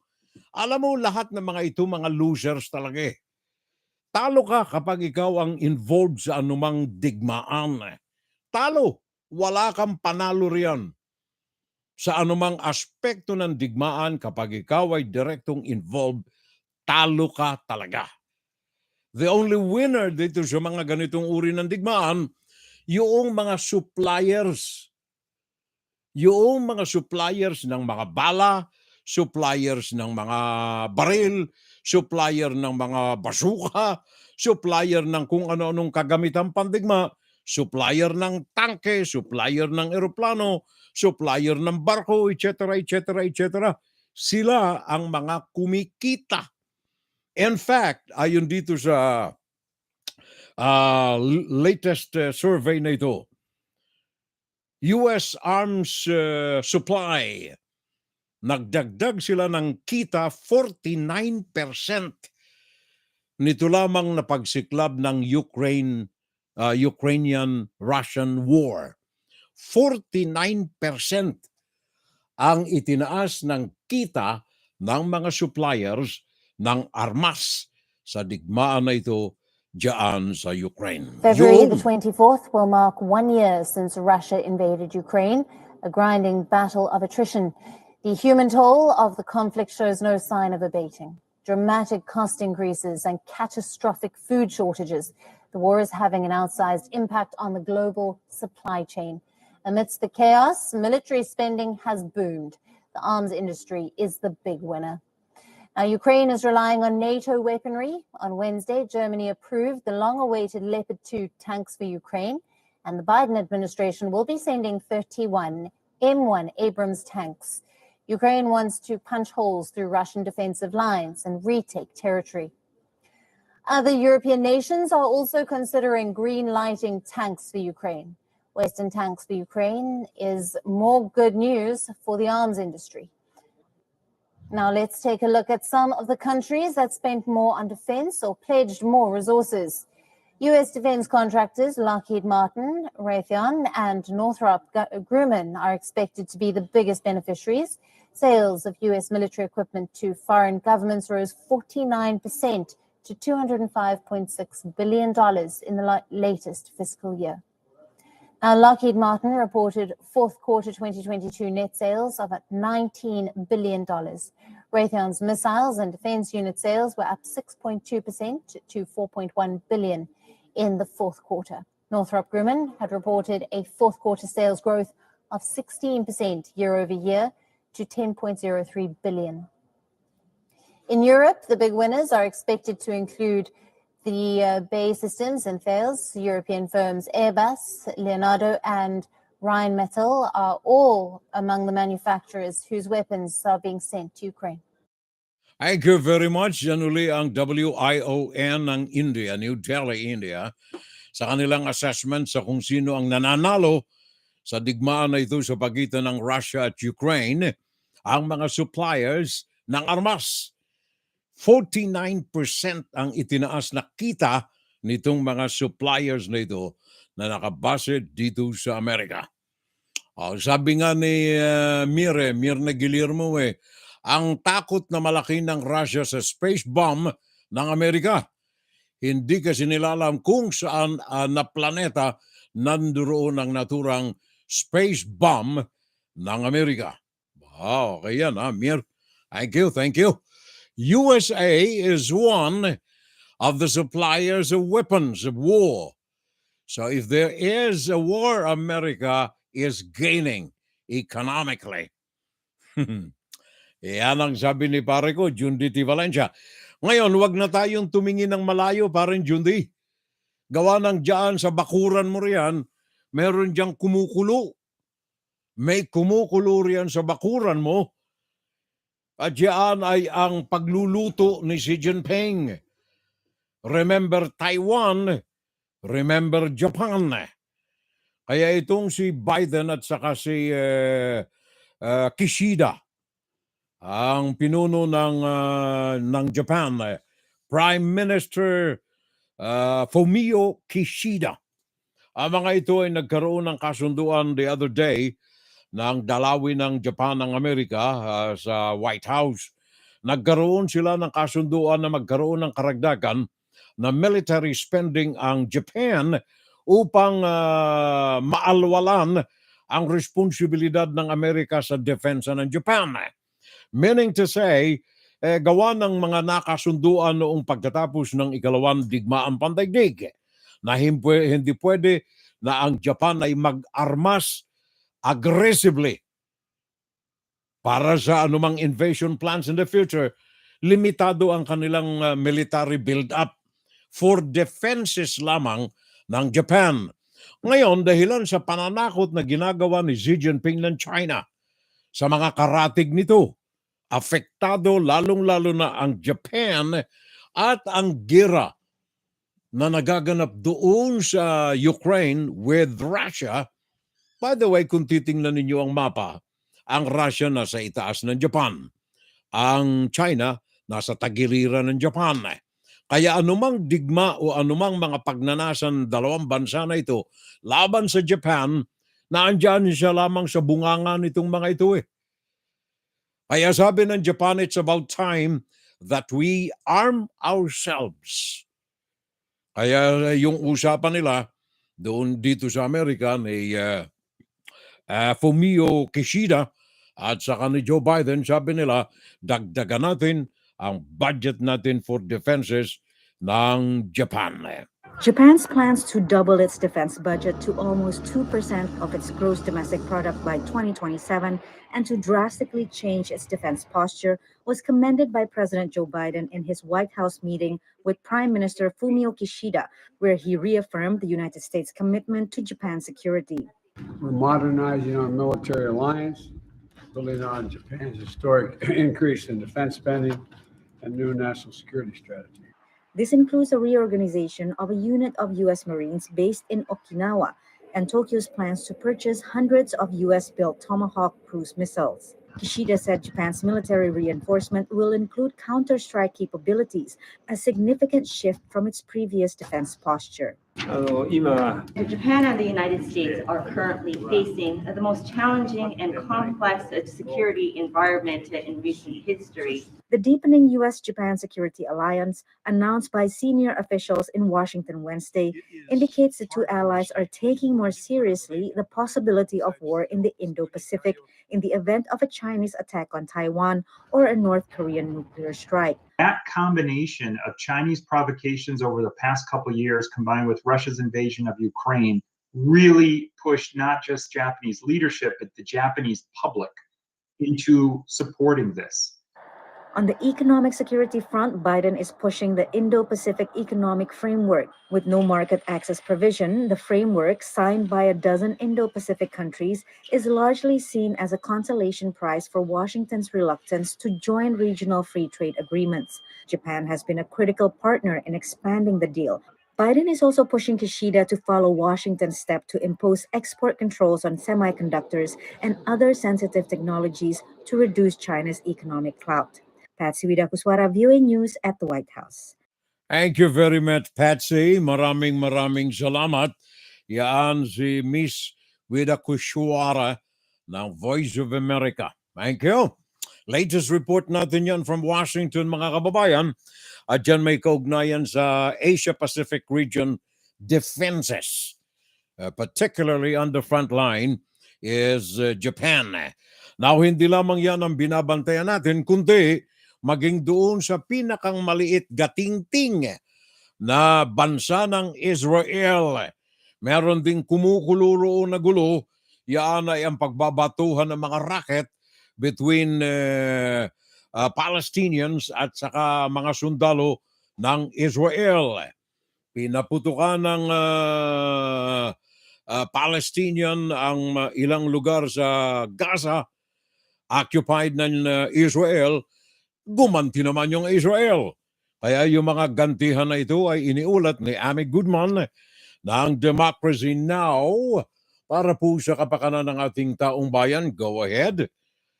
Israeli air attacks hit the occupied Gaza Strip overnight as tensions mount one day after Israeli forces killed 9 Palestinians in a raid in the Jenin refugee camp in the occupied West Bank.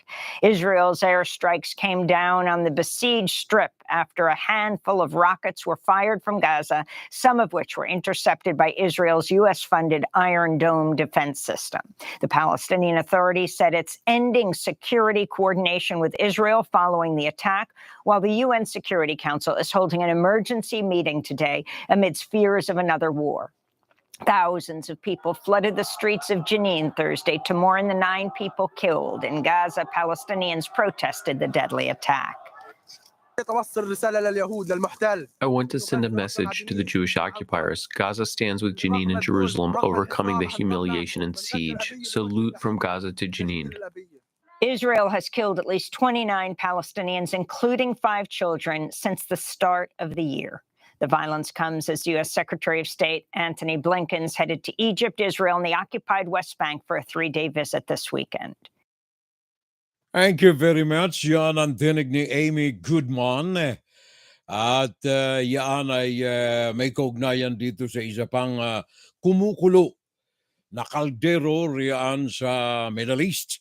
Ang lugar ng Israel at ang kanyang, anong tawag niyan, hindi kapitbahay, ang kanyang border, ang mga Palestinians.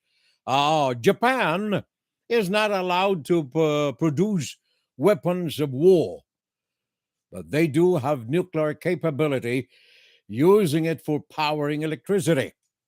Ayos pare ko, ayos ito. When push comes to shove, this nuclear capability can be easily converted to a nuclear weapon. Correct again. Arigato, tama yan. Yan ang pahayag ng pare nating Jundi T. Valencia.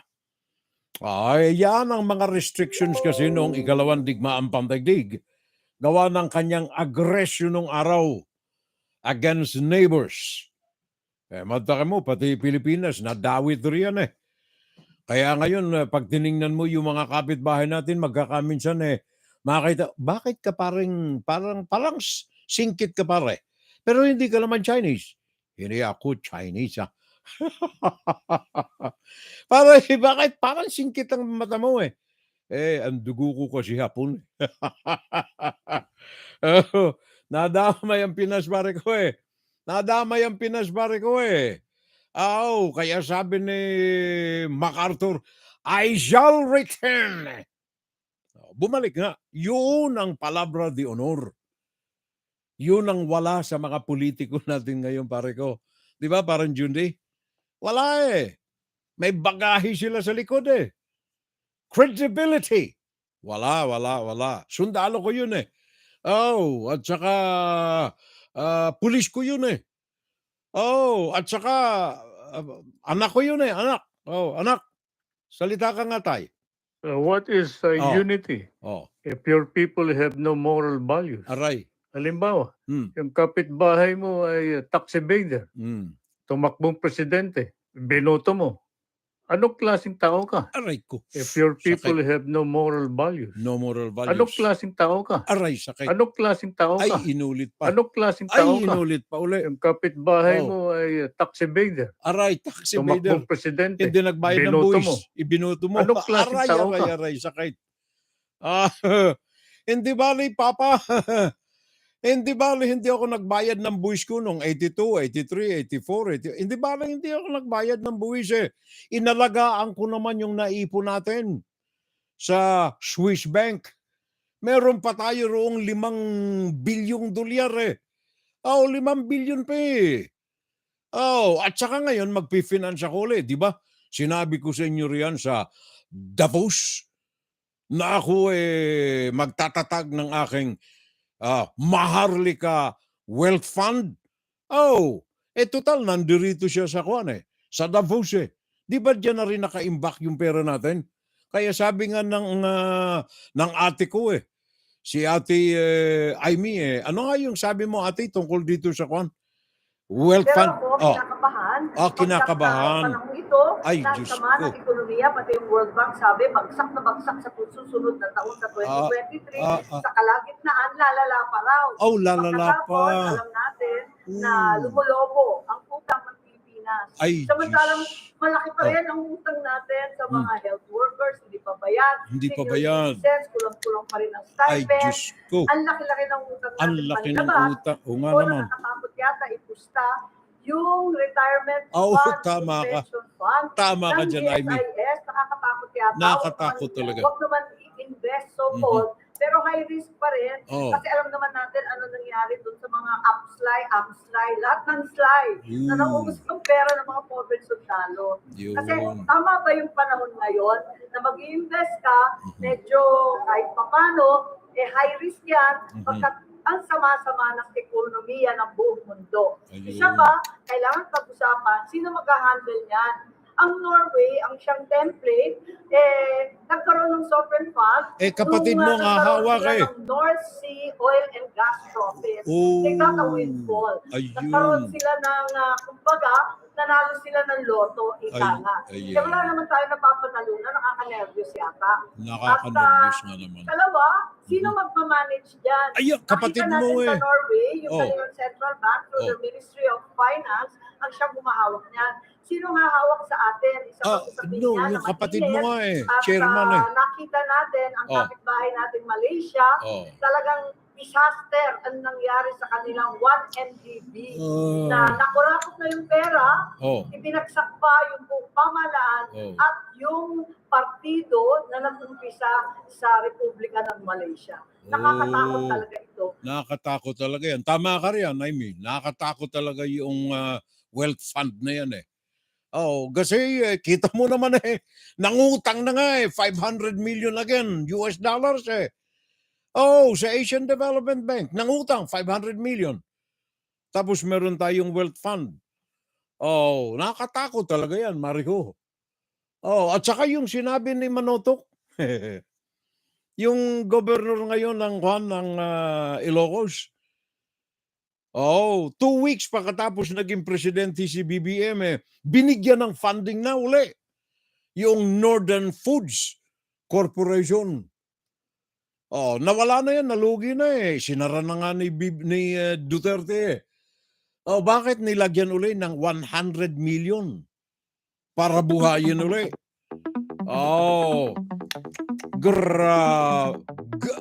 Grabe talaga. Ala parang Jundi, ala na tayong oras ala na tayong oras pare ko Kaya paalam na muna kami Paalam na muna kami sa inyo lahat riyan. Kayo mga naandyan sa YouTube, thank you. Ang mga silent audience natin riyan, maraming salamat sa inyo Kayo mga nandirito sa Facebook, paring Jundi. Ano ito? Katingting lang ang Israel as a country. Kasing laki lang ng Israel ang New Jersey. But the Lord will protect Israel as it is written. Okay, paraphrasing, God will protect Israel against its enemies. Sabi rito ng aming pera. Pera namin dito In God, we trust. Paalam na muna kami, kapitbahay. Balik tayo next Saturday. Iyan ay Pebrero na. Sa sunod nating pagkikita-kita. Kaya bukas Sunday, wag nating kaligtaan. Magsimba tayo, mga mahal. Mga kapitbahay, mga iniirog namin. Wag nating kaligtaan. I love you, of course. Good morning, good noon, good afternoon, and good evening. Magandang umaga, magandang tanghali, magandang hapon, magandang gabi. Thank you, bro. Mabuhay ang FSL. Standing by sa audio ni Maday. Bigyan ng microphone.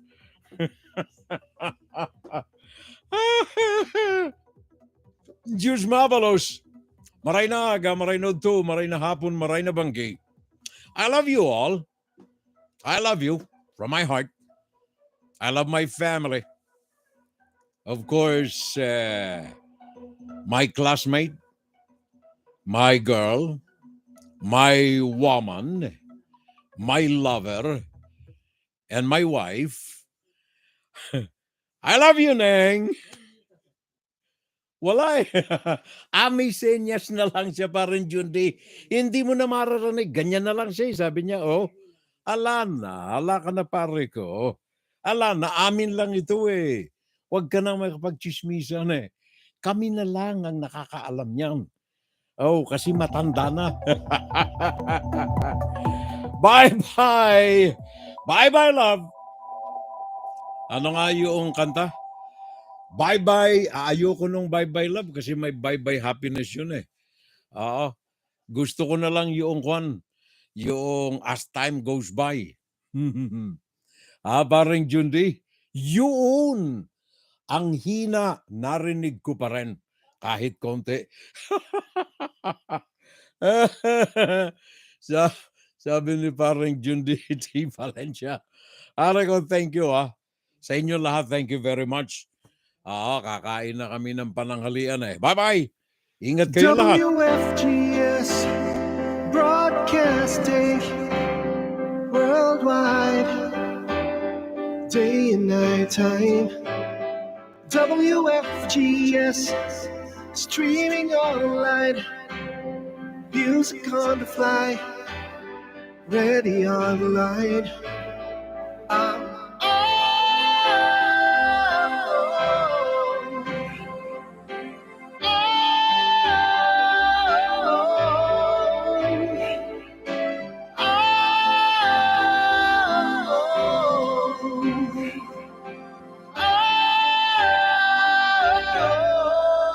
Listen to the top songs of great performance now streaming on W.FGS.